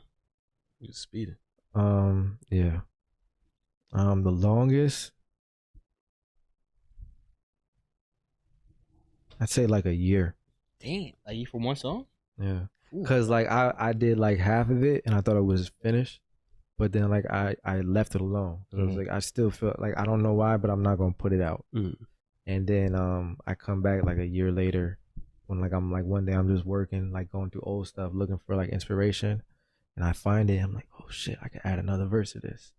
and then like I'll add the verse, or like I'll put something down, and then like I'll just keep going about life, and then I'll finally live through something or experience something that gave me what I was missing for that song. And then like so like it's not like a whole year, like every day I'm like, damn, I'm trying to like It's like, nah, that's not gonna work. Nah, I just put it down, and one day it's just right timing, and it come to me. And, you know, it's right for me to finish that song. But, so yeah, For us to turn right back on. When you made that comparison to the gym, like Jahmar was like smiling, like yeah, but like I don't know why you was smiling. You won't be in the gym. Look, I'll be there. You supposed to hit 200 pounds. Remember? When's the last time I'm you went to the already gym? 200. Huh? When's the last time you went to the gym? What's today? Tuesday. 2 weeks. It was like the other Monday. The other Monday. See, then what's the other Monday? Cause I know you and your days. You said Like, that's 2 weeks. 2 weeks? 2 weeks, yeah. That's 2 weeks. crazy. That's something you you said. said I'm a bench. You gonna bench 200? Yeah. But you're not I'll going. get back to that. It sounds like you don't really want, like you don't want it. You're not going. You said to me, I'm gonna get it. He said it on the pod. Oh, Yeah. I Come did. on. Yeah, I'm he gonna did. need to see a clip. All But right, anyway, all right, Jahmar. nah, that's fine. That's fine. Like the summer just started. nah, you going to the gym with me? Started. Going with you? Hmm? That's cool, man. You gonna I'm hurt going yourself. tomorrow too. Okay, I hope so. Yeah. What time? Yeah. Time's still being figured out right now, but Yeah, I'm going he ain't tomorrow. going. I doubt it. You going tomorrow? Yeah. You Let be in me the know. gym? I just started I going will. back. I fucked my shoulders up. I feel I fucked my shoulder up like not too long. I should be popping. Bro, I didn't know when you fuck your shoulders, you can't do nothing. No, yeah. I was out for like That's a it. month. Like, yo, I was trying to do a push up. I couldn't even, I'm like on the floor. Like, yo, Yeah. I thought You it gotta was make sure my, you stretch them always. bro, I was out for like, cause I was more into calisthenics. Okay, Cause I wanted to be like cut, like small and cut, like niggas don't know. Yeah. And then like I hit you and you like, oh, like this nigga kind of strong. Like, Yeah. but like I was at like 180, fuck my shoulders up, dropped to 165. Cause I couldn't do nothing for like 6 months. You gotta always stay off the shoulders. Once they get hurt, you gotta stay off them. That's what I see. Cause I heard them and then like I felt it, but then I was like, nah, I'm gonna just keep going. And then like I really heard it and I was like, Yeah, stretch I them, did stay that, off yeah. them. That's exactly. It sounds exactly how I did. Like I hurt my shoulder. Like I realized. I think it was mostly from doing like just like I did just wear and tear. But I remember I was like doing dips. Sometime my shoulder would hurt, or doing the fly machine, and also benching too. And then I realized like when I was trying to do the bench, I'm like I can't do it. I can't dip anymore either. So I was like took a month off from the gym. But my shit still like hurt, like be popping, but it's not as bad as it before. But I can still do what I can do. How do you guys sleep? Like, do you sleep on your side? I sleep regular, like stomach. I usually my stomach or side. How about you? The side will do it too. Yeah. I feel like if your arm is up like that, like, cause I sleep however I need to sleep, but sometimes I'll sleep on my side, and if I sleep on my side, You show then I'll feel like clicking, or if I sleep with my arm up like under the pillow, then I hear the clicking again. So I have to either stretch and like just move my arm in the morning or my shoulders in the morning, or just change how I sleep, and that's what helped prevent me from getting that much of a serious injury. Like, yo, Yeah, it's that, and then like certain movements. So like when you're doing a movement, it could be like the way you're doing it. So you just might have to change it just a little bit. That's really what it is. I've been doing dips in a minute. I stopped doing dips. Like, says I might go back to it if once I check out my shoulder. Yeah, don't do them now. Don't do them yet. I ain't doing dips. like with like a 5 pound or 2.5. Oh, I that just do shit, this, yeah. and it gets me right. Like I don't hear the clicking no more. Like, that on help the your bench. shoulder? Yeah, It's this like- way and to the side too, like that. You can get a band and do it. Okay. Yeah, that's what I've been trying to focus on too a little bit with just mobility. Oh. Just cause, Yeah, like you saying like you keep talking like you in the process of doing it. But cause like, I do a little bit here and there, but after today I'm definitely gonna get up on it. You know, the only young ones. Okay, I'll see you you haven't at the been to the gym. gym in like months. Nah, my first day back was literally last night. Oh yeah. Oh damn. Okay. Like I'm I back. just started being able to do push-ups again probably 2 weeks ago. 2 weeks ago. Like I couldn't even because before I was doing 50 clips like at a time. And then like when I just started back again, man, I got to 20, bro. Oh my God. I was like, son, what's going on? Like, but now like I'm pretty good. Like I could do like sets of like 40 40, 35 at a time. And like, I'm trying to get back up to 50. If I can, I'm trying to get back up to 100, but 100 in like one go, like damn. Yeah, that's like a clip. So like 50 at a time, and then you do like 100 clip and stuff like that. And then like you switch it up. If you like don't do that much, you do like sets of like 20, but like you got to do like variations. You say you were trying to get like cut though. Like, do you have like a weight goal though? I liked 180. So like if it's 170 to 175, it depends on how the body is. Because like you know you the weight could be different and stuff like that depending on like how cut you are. But like I like 175 to 180.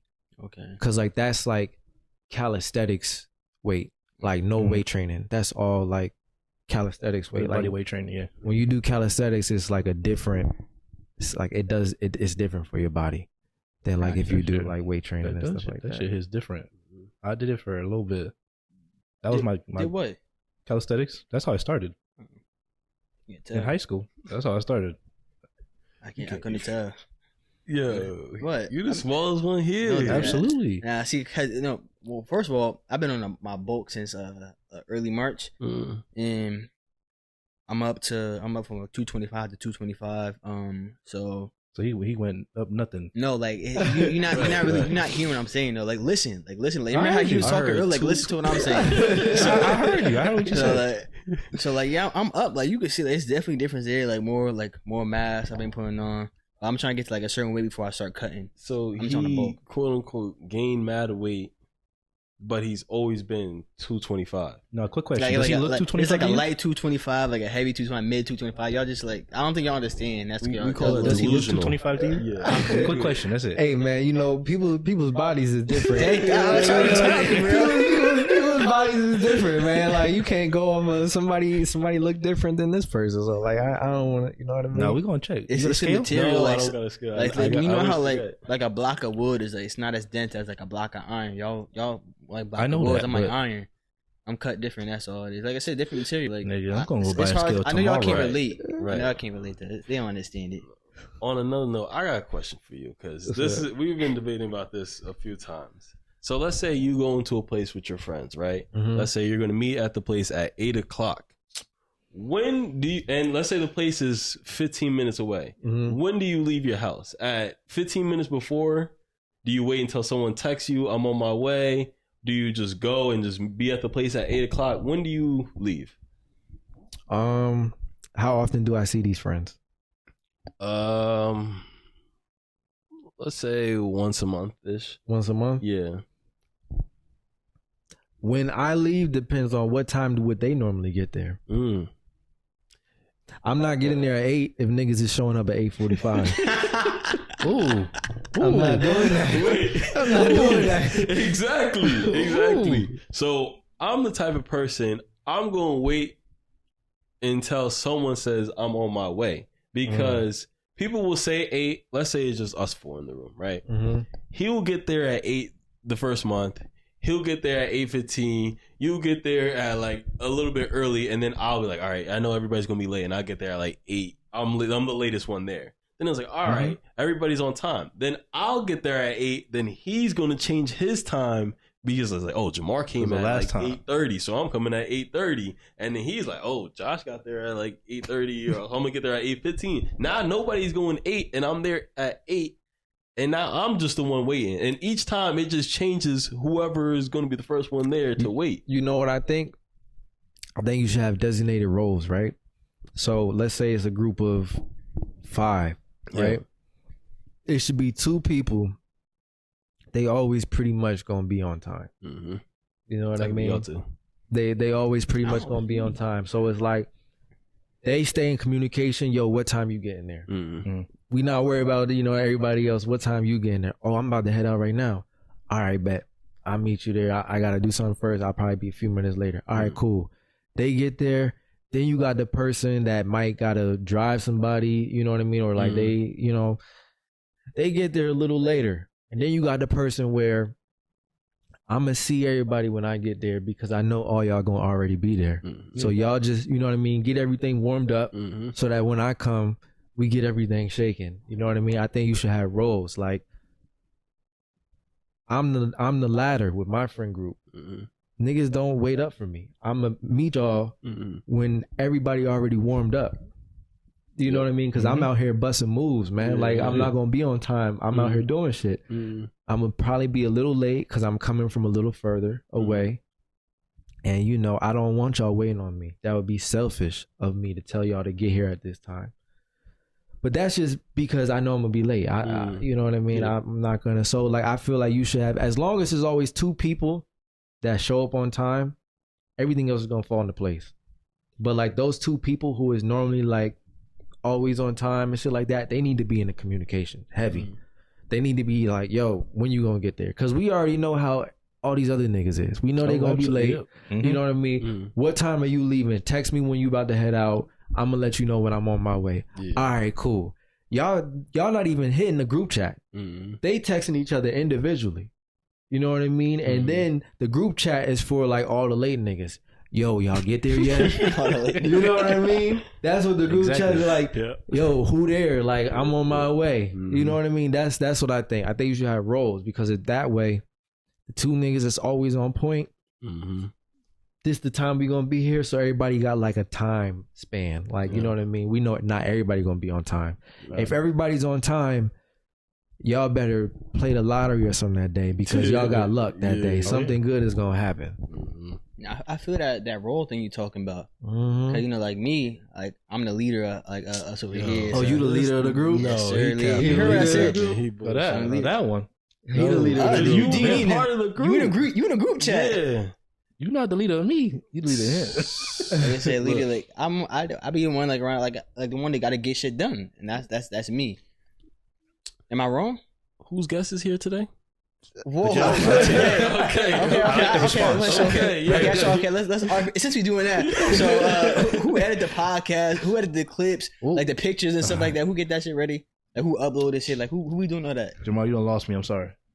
See, exactly. That's what I'm saying. Like, come on. The people on my team. Who made the pod? Whose idea was it for the podcast? Don't say it a lot like this, yo. Like, come on, it's okay. It's okay to get credit when it's due. Anyways, right. I'll give you the credit, absolutely. Thank you, Josh. Thank you, Josh. You definitely be doing your thing, man. But you know, let's just agree to disagree. Let's just agree to disagree. Right? Nah. Let's just agree to disagree. But before we continue, I want to say something about the Zion situation. Did you hear about that or no? Nah. Zion Williamson? Yeah. So you watch basketball? Nah, not anymore. Oh. What was the change? When I stopped playing, I just stopped watching. Oh, yeah. Basically, he got someone pregnant, and now his old sneaky link is trying to like make it seem like, oh, like how you gonna forget about me? I did hear about that. Yeah, and now she's tweeting at his team, trying to get him cut from the team, and threaten to release a sex tape if they like don't like. I don't even know why she's doing it. Word? Yes. Bitter, bro. It's bitterness. That's all it is. Like and she don't care. Like she don't care. She hurt, but then she being bitter about it, bro. Like she been tweeting for over a week, adding him, the Pelicans and NBA, and then she finally got suspended to I think today or last night when she threatened to leak his sex tape, which is like a crime in most states. Did anybody respond to her? No one's been responding. They don't respond. Besides the internet. Yo, over a week. I hate like.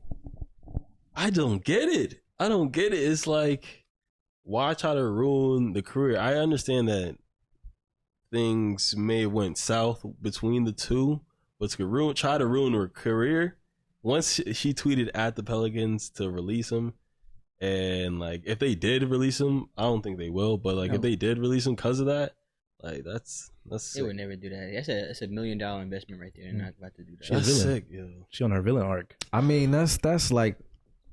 That's a wild situation, bro, but that's pretty normal. Come on, this we not about to. Yeah. We gonna keep it all the way funky now, okay? When you come up on some bread, right, or you doing better in life, you don't think all your past flames is gonna be like, man, this nigga owe me something. You know what I mean? Someone gonna do it. That's pretty normal. He ain't going through nothing that nobody. And he just. It's probably the only shit we see in public. That's why. Yeah, he did just because she moving sloppy about it.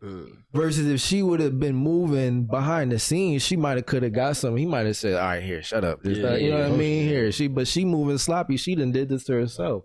I'm not giving no game to no ladies out there to do this to nobody. Don't just move on. Find you a nice guy, live your life. But yeah, nah, that's wild, man. She brought that on herself. But you know what? I feel like it's a chess game. I'd have been like, fuck it, drop the tape. Yo, what? Drop the tape. You want to threaten me? Yeah, like she got money. We went over this before when somebody had like a tape on. I'm like, nigga, you better drop it because I ain't giving you no money. Drop the tape. Like shit. She got money, so you follow a lawsuit against her. Yeah, shit. I'm gonna follow. Yeah, exactly. Because you drop the tape, it's a win-win. All you doing is advertising the work I'm putting in, and then secondly, I'm gonna sue you. So then you gonna have to sock it to my pockets as you should. Get your money right back. That's a win-win. Drop the tape. She be going all sad, bro. Like I'm like, bro, I hope to never be on that type of level. Like you act like, bro, if I'm at her, y'all niggas need to take my phone or some shit like that. Oh no, I'm never going out that sad, bro. Over a week on Twitter, just at him like keep showing text messages and shit like that. Like, bro. If he was smart, he would have signed endorsement deals with any harassment agency. Would have been on the commercials like, yeah, I'm a victim. Ooh, that's so petty, bro. I would do some shit like that. I would have signed so many deals, bro. Man, what? I'm capitalizing off of this shit. Petty. That is smart. Damn. What time you at, Josh? 1:41. Okay. I think you want to get to Ed questions unless you got anything else you want to. I'm good. You ain't got anything you want to get off your chest? Do some push-ups. Don't masturbate. Jahmar can't promise you that. Jahmar can't promise you that. He can't promise you that. Okay, yeah, get in touch with yourself and go outside from time to time. Touch some grass. Drink some water, man.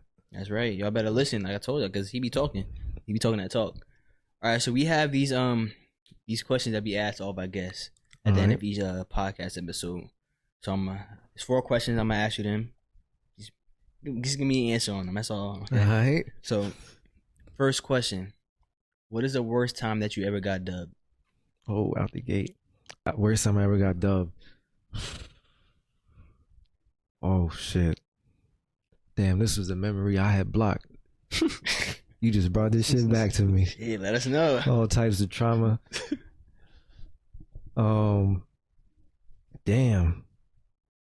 I don't even know if I should say this. It's gonna put some smut on my record, man. You know what I mean? Sugar on my name. Can't be like this out here. All right. So this was probably, I don't know how old I was. I went to a party. This girl that I was talking to at the time invited me to a party, and my man was talking to her sister or like cousin or whatever. They said they were sisters, but they was probably just cousins or good friends. He was talking to her, so we were like, all right, two man mission. You know what I mean? Y'all got a little party, like then we gonna stay afterwards, and this is gonna be us four. You know what I mean? We go to the party. This was not a party I thought I was coming to. First of all, let me just say that. Okay. The moms was there. The moms was getting broken by her daughter's friends. What? And I'm standing next to the moms, and she like, oh, like, thank you for coming out. In the middle of getting, and I'm like, what kind of party you going to? Bro, how do you think I felt? Like, mind you, right? And then me and my boy, we sitting on the couch, and I'm like, yo, this shit a little wild. And it's a bunch of niggas in here. It's mad girls too. But like, it's niggas in here that look like they was invited the same way we was invited. Oh, one of them. Oh, yeah. Yo. So my boy like, yo, I think them niggas, cause we knew all these niggas, but she didn't know that like we knew all these people. So I don't know what she thought of me. Wild disrespectful. But so he like, yo, I think she didn't invited. You know what I mean? I'm like, nah. He like, nah, bro. Like, look. And then I'm looking, and like they like looking around, like the girls looking around, and then going up, like walking past, like brushing everybody's like, like shoulder, like, like you brush the hand, but they don't look at you. Doing that to like I seen them do that to like at least 7 different niggas each. And I'm like, yo, what the fuck is going on, bro? Like, what? I had just waxed her ass like 2 days ago. Like, what's going on? We sitting on the couch.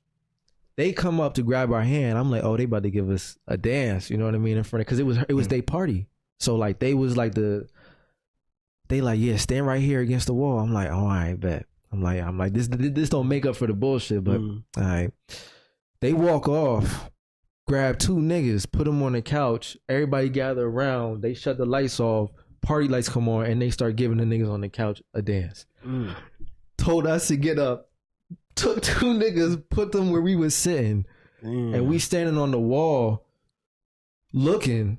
The mom come up like, so are you staying for the after party? I'm like, what?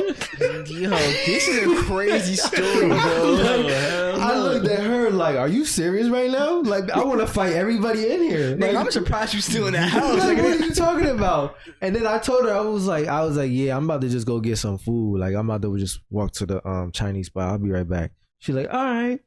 I walk outside.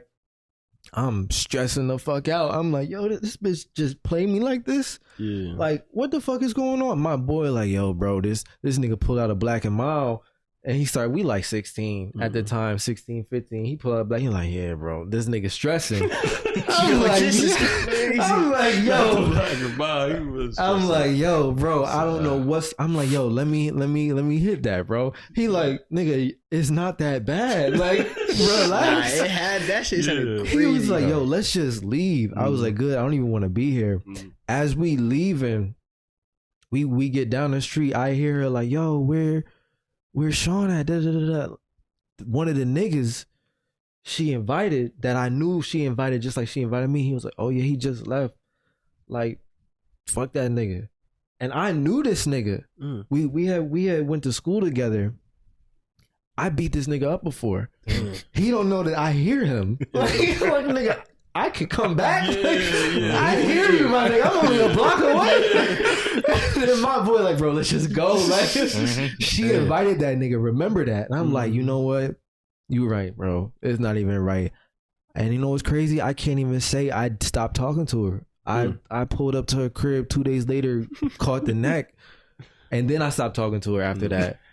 But like, I had to get one last time, man. I had to get one last time. It was a traumatic experience, bro. I bet it was, bro. Like, what? And I didn't even tell y'all everything that happened. Like, that's not even like most wild shit. But like, I don't want to take up the time. That's just the tip of the iceberg. Yeah, bro. Like, bro, it was a wild night. Everything happened within a span of an hour and a half. You was there for that long? Nigga, I wouldn't have been there for 5 minutes when I see what shit was going on, bro.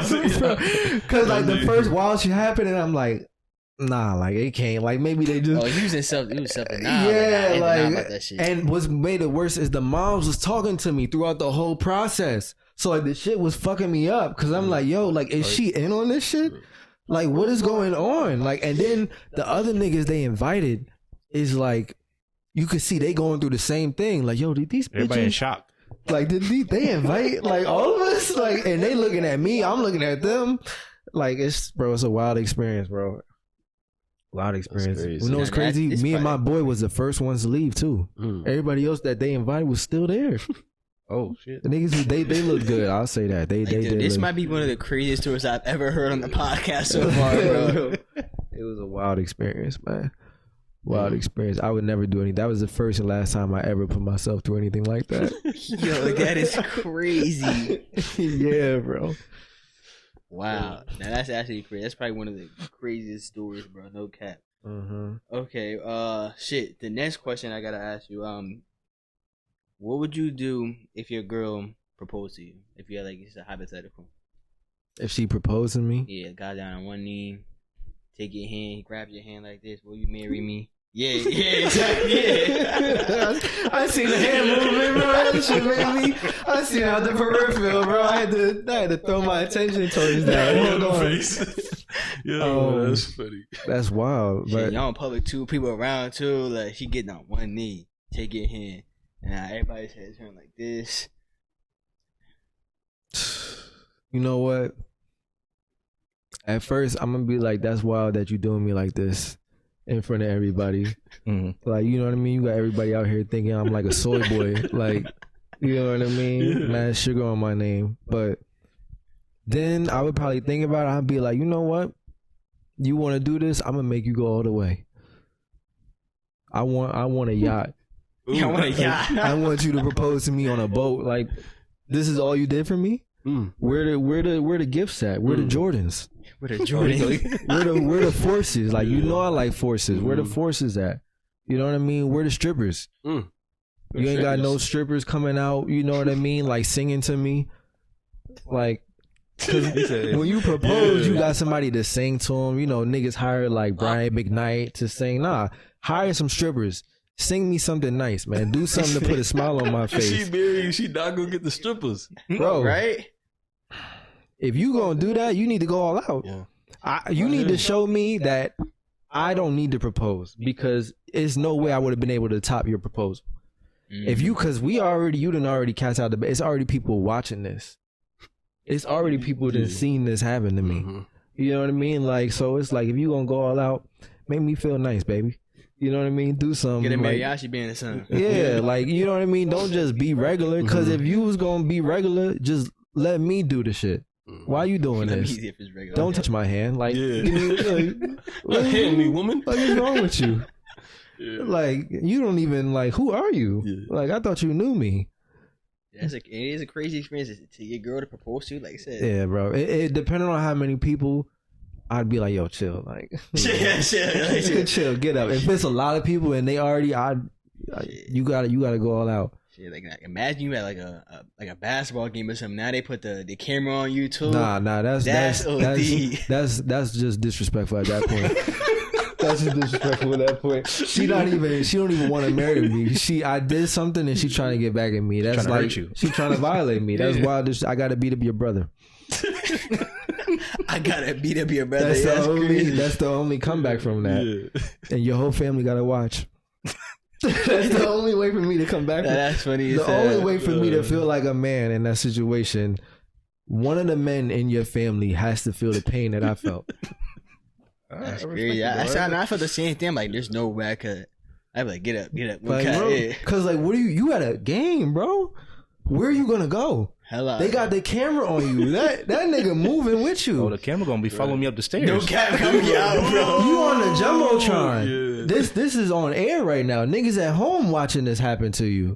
Where are you gonna go? Yo, that's the nigga. His girl. Nigga, proposed. That's the same thing I be saying, bro. Where you gonna go after that? Like, you know what I mean? But at the same time, I don't know. I might find a way. Like, I'm gonna feel some type of way. Cause I'm gonna be like, yo, that's wild that like you couldn't let me do this. But like, I'm gonna keep it play and find a way to flip it. You know what I mean? Make niggas be like, damn, that nigga, that's a smooth nigga, man. I wouldn't have handled it like that. You know what I mean? I'm gonna find a way to do something. Like, you got to do something to make up for sucker titty in front of everybody. That's crazy. Show dominance, man. Yeah. You know, let people know she not the one in charge of this relationship. Heard you. Feel you. Okay. All right, next question. Would you date a sex worker? OnlyFans girl, stripper, porn star? Now, when you say date, like, date your girlfriend. Oh, girl. Would you date? Would you have a girlfriend that's like a sex worker or something like that? I respect, because I know some sex workers and I respect them. Mm-hmm. You know how I feel about y'all, so you know what I mean. Don't hit my phone. You know what I mean. Like OnlyFans and shit like that. Like, no, like prostitutes and nothing like that. You know what I mean. But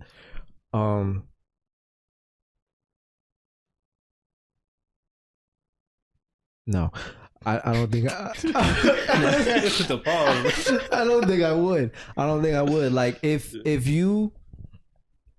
that's what you want to do and that's how you make your money, I think that's fine. I heard that. Yeah. That shit sounded wild. That was your knee? Yeah. I thought it was Velcro, but there's no Velcro in your fucking shoe. That was my ankle and my knee. Damn, nigga. Yeah.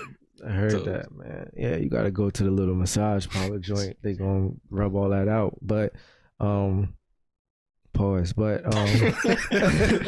nah, I definitely think that I don't know how I would feel about that, because like, I can't ask you how was work today?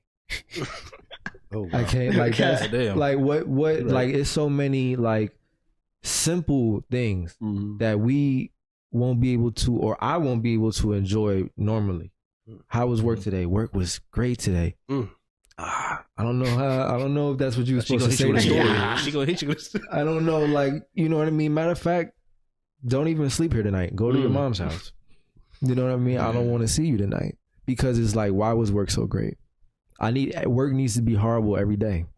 You need to be figuring out how to get a different job. Unless this is gonna sound wild.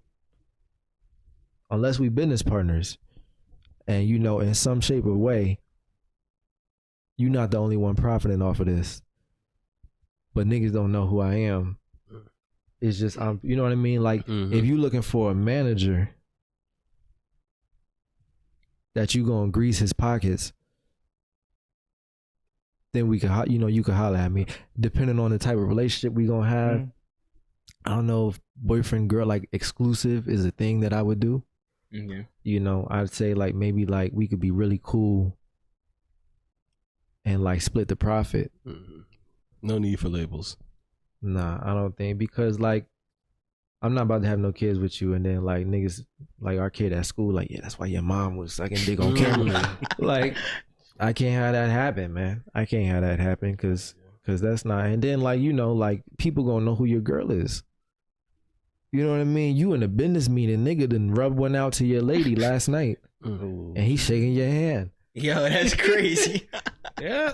You know what I mean? What you gonna do? You going to work, your boss like, yo, man, I fucked with that new video, man. Yo. Oh, no, you gotta go home. That's your job? That's your boss. I'm walking out. You quit? Quit that. I'm going home. Yeah, that's crazy. Bro, think about think about how like you get pulled over. Oh, yo, ain't you? Yo, I'm peeling off. This, you know what I mean? I'm peeling off. I'm gone. It's a lot of situations. Like, what do you do? What do you do when you meet her coworker and the nigga shake your hand, man?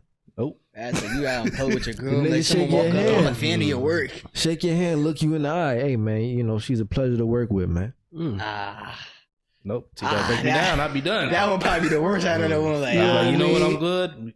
Go home. You hit up the family cookout. Everybody done seen her work. everybody want to give her a hug too. All You your know uncles what I want to mean? give her Yeah, a uncle. hug. Mm-hmm. How I you like doing that one. with the low hand grab too? You know what I Like, mean? Like, and you know, like, what are you willing to put yourself through that stress? hell no. Are you willing to put yourself through that? Is that something? Stressed thinking about it? That's what I'm saying. Like, we could be cool, but as far as like it being like me and you locked in, I don't know, man. I don't know. You know what I mean? I don't know. Actually, I do know. I can't do it. All right, so let me give you a hypothetical then. What if she was like say OnlyFans, but like was anonymous? Like she didn't show her face though. She didn't show her face. Yeah. She got anything on her body where niggas could distinguish that is her? Say she got like no tattoos, so she just like she dating a girl with like no tattoos, like a regular girl. There's no way to find out. No way to find out. No way to find out. What type of Solo. What type? She doing solo Yeah, videos? just by herself. Because I said only feet. You know what? I'm not gonna hold you. Get the bread, because when you get the money, you breaking me off something and letting me make investments so that I could grow the money. You just talking about strictly for solo, right? What else would we be? What else did you have? No, because like how previously we talking about like Nah, porn because stars. you said strictly for solo. That means it's other type of things. No, that- because so you said like you getting your like you breaking off bread, so you be getting your turn. So I'm like, so I'm talking about just for that. But if you're talking about like say she a porn star and like people know her face, you're not talking about for that though. I just want to know if we're making it clear distinction. I mean, you know what? If that's the case, then we can't be exclusive. if she's like fucking other niggas, I'll date you, but we can't be exclusive. You know, because like when people see me in public, they gonna say, "Oh, he's single," but he dating a few people, because that's what single people do. I don't want niggas seeing me in public and saying, "Yo, that's such and such boyfriend." You know what I mean? Like, I don't want, and it's not even about what other people think. It's about, if I'm locked in with you, I'm supposed to be yours, you're supposed to be mine. You know what I mean? Not like I don't want to get like possessive, but it's like we supposed to be sacred for each other. If you locked in with somebody, monogamy, you know what I mean. Now, if you don't want to be locked in with somebody, but you fuck with them, but you don't want to be just y'all two, then you gotta communicate that, and you gotta be ready for what comes with that. Don't say, yeah, I just want to fuck around, or I want to be open, and then you come home and I'm slamming some shit out. And now your whole world upside down. Don't be mad at me. You know what I mean? You plotting how to kill me and hide the body.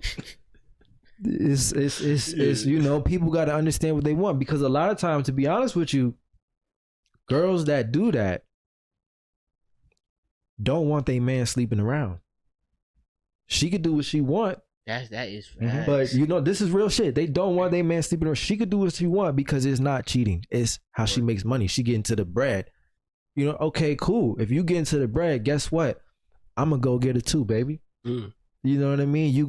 If you gotta do what you gotta do to do what you gotta do, you gotta understand that it's the same for me.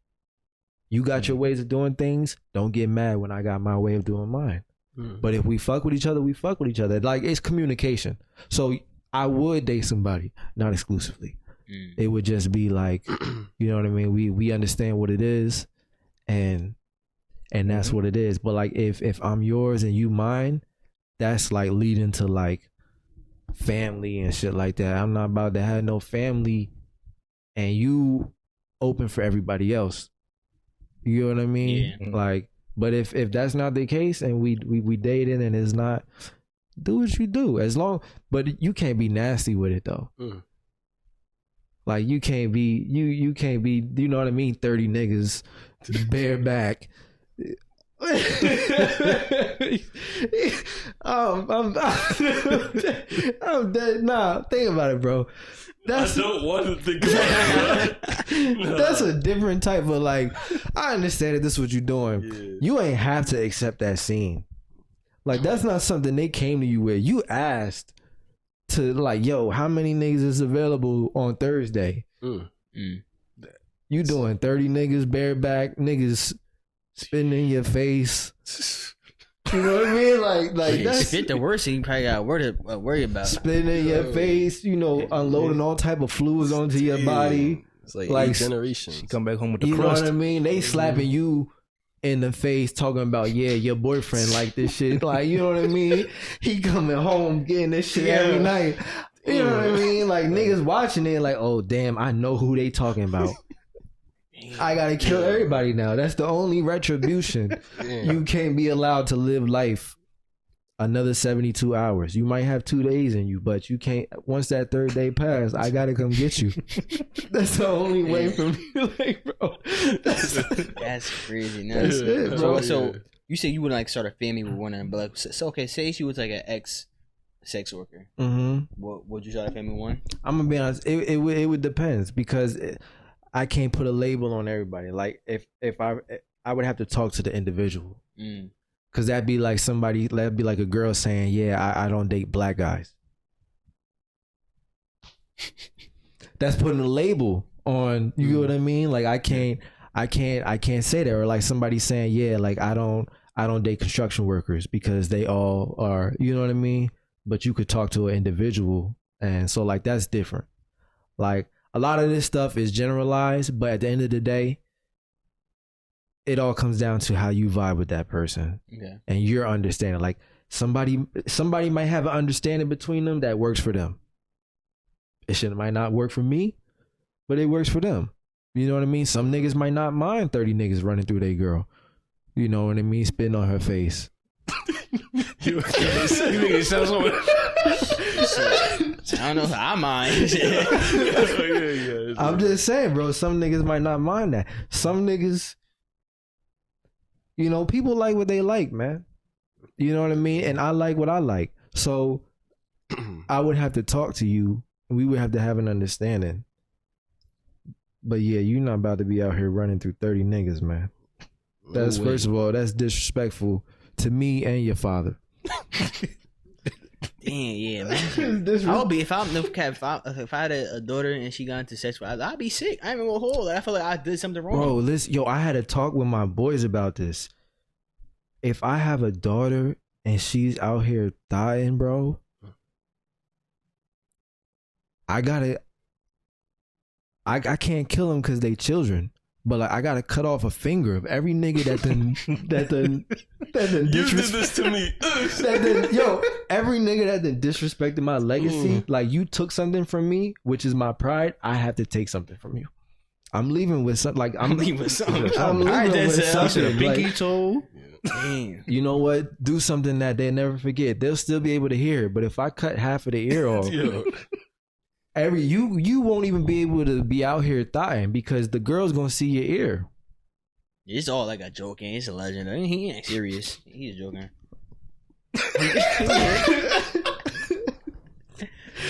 Let me have a daughter, okay? Let me have a daughter, and she out here like that. I'm gonna show y'all how serious I am. Serious. It's in air quotes. Like, you know, he joking. You know. Listen, man. If she grown, she do what she want to do. If you still under my roof and you are a child, grown is 25 and up. If you under 25 and you out here disrespecting my lineage, I'm gonna show you how disrespectful I can be. And because she's my daughter, I don't think you should. I don't advise violence. But sometimes people only understand certain things. I'm paying some of your female cousins to beat you the fuck up. Because I'm not going to let no man put their hands on you.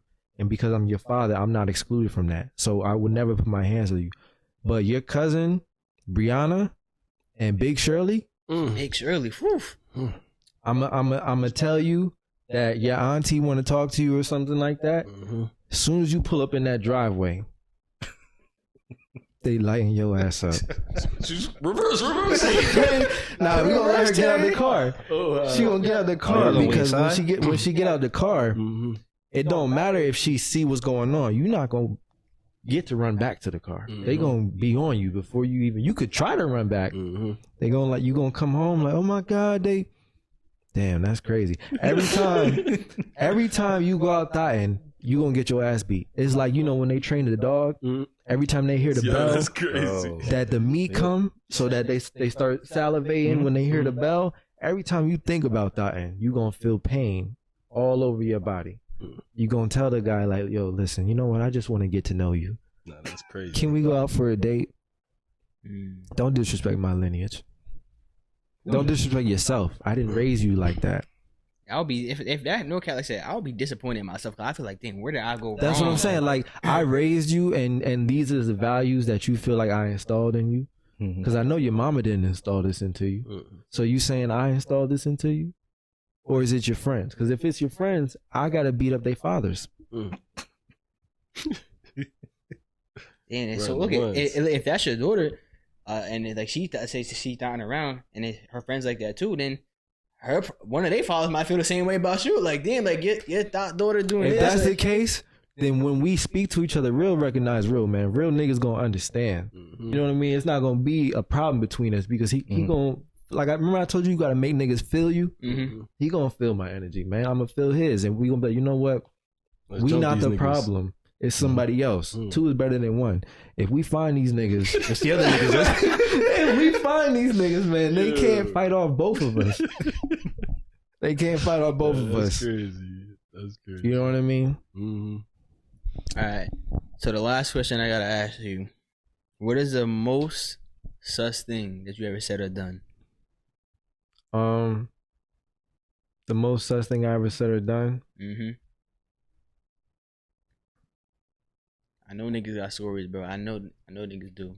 Niggas be coming out here like, I only got one, I can't remember, or this and that. It be something like, damn, I did that before. Like, scratching my head like, damn, never again. I know. So you ain't got a lie to me though. The most sus things I ever done was not something I did or said, but I thought it was funny. And because I thought it was funny, I was entertaining the thought of what this person just said. Okay. I heard another man say to another man, "Shut up before I spread your butt cheeks and spit in them." Oh, yo, that's crazy. And I was in so much shock that I just laughed. And then, but I laughed. I caught myself. I said, "That is not funny." Like, what the fuck? Yeah. What did he just say to this man? And then he repeated it. And then right then, you know, I removed myself from that area. I don't need to be around that. You out here. First of all, anybody that threatened another man like that is a dangerous. That's a mean threat. That is a crazy thing to say. It's a dangerous, diabolical nigga, man. So you got it. You know what I mean? Run. Moving ferociously out here. I don't want any problems with a nigga that. Can you imagine? You in a small space with another nigga and you getting into it and he say, "Shut up before I spread your butt cheeks." No, we gotta fight. Nigga just threaten you with sexual assault, bro. That's crazy.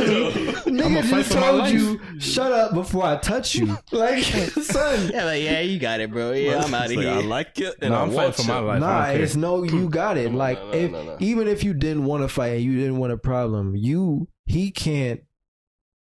That has to be the last moment of life that he experiences. You can't allow him to leave that space and be able to tell the story that he said that to you. I'm whooping that ass. You can't lose. You know what I mean? No. If you lose, he gonna spread your cheese like you said, bro. That remind me of Snowfall. Have y'all ever seen that? Yeah, nah. I seen part of it. Yeah, so talking about that one of the first few episodes. Yeah, so they someone robbed the main character, and then the main character hired someone to be his like bodyguard to get the stuff back. And when he went to go get the stuff back, the guy that they hired beat him up and then took him in the room and defiled his manhood, man. The game was over. I was like, good God Almighty. Yeah, he and what's crazy was he knew the nigga. So they hired him because he knew the guy that robbed the main character. And it was like, "Yo, like, help us get our stuff back." He like, "All right, cool." Went to the dude's house. The dude opened the door because he knew the nigga that knocked on it. So they was like they was like friends. Yeah. And then he, beat the nigga ass with a bat. Like, beat him. And then when he got what he wanted and realized, like, okay, like, there's nothing more we could get, dragged him into the bedroom and just damn, crazy. Went to work on this. It was like the first shoot him episode or second episode. Yeah, bro. Damn. That's a different type of violation. Shoot that nigga. Right. You better start paying people back. I don't want that. See, I don't be ever trying to take money from people anyway. First, I don't be asking nobody for money. Yeah, man. That's one thing, you don't want to play with people's money, man. You know, that bring out a different side of people. Honestly. Don't you owe me money? Nah, I'm just fucking with you. But then that's all the questions I had to ask, though. Unless you had anything else you want to say, Jahmar? I'm good. Josh? Nope, does it? Well, thank you for coming on the podcast. This is thank you. Episode. I think I keep getting the numbers mixed up, to be honest, on the episode number. I think this might be like, I don't even know. I think 38. It's 38. It might be 38. Okay, we might be on like episode 38 of podcast. So thank y'all for tuning in to like episode 38. I hope so. The D&E podcast. You can follow us on Instagram, Twitter, TikTok. We're all on there. Also, all of our audio people, make sure you do a 5-star. If you're watching on YouTube, make sure you comment, like, subscribe. It really helps us out. You can find him on any of the platforms. He's Raj Press. Yeah, you can just follow me, Peso the Misfit, all together, like one word, PESOTHEMISFIT. I'll have all his links in the description so y'all can find it easier. Yeah. So again, thank y'all for tuning in, and until next time, it's the D&E podcast signing off. Peace.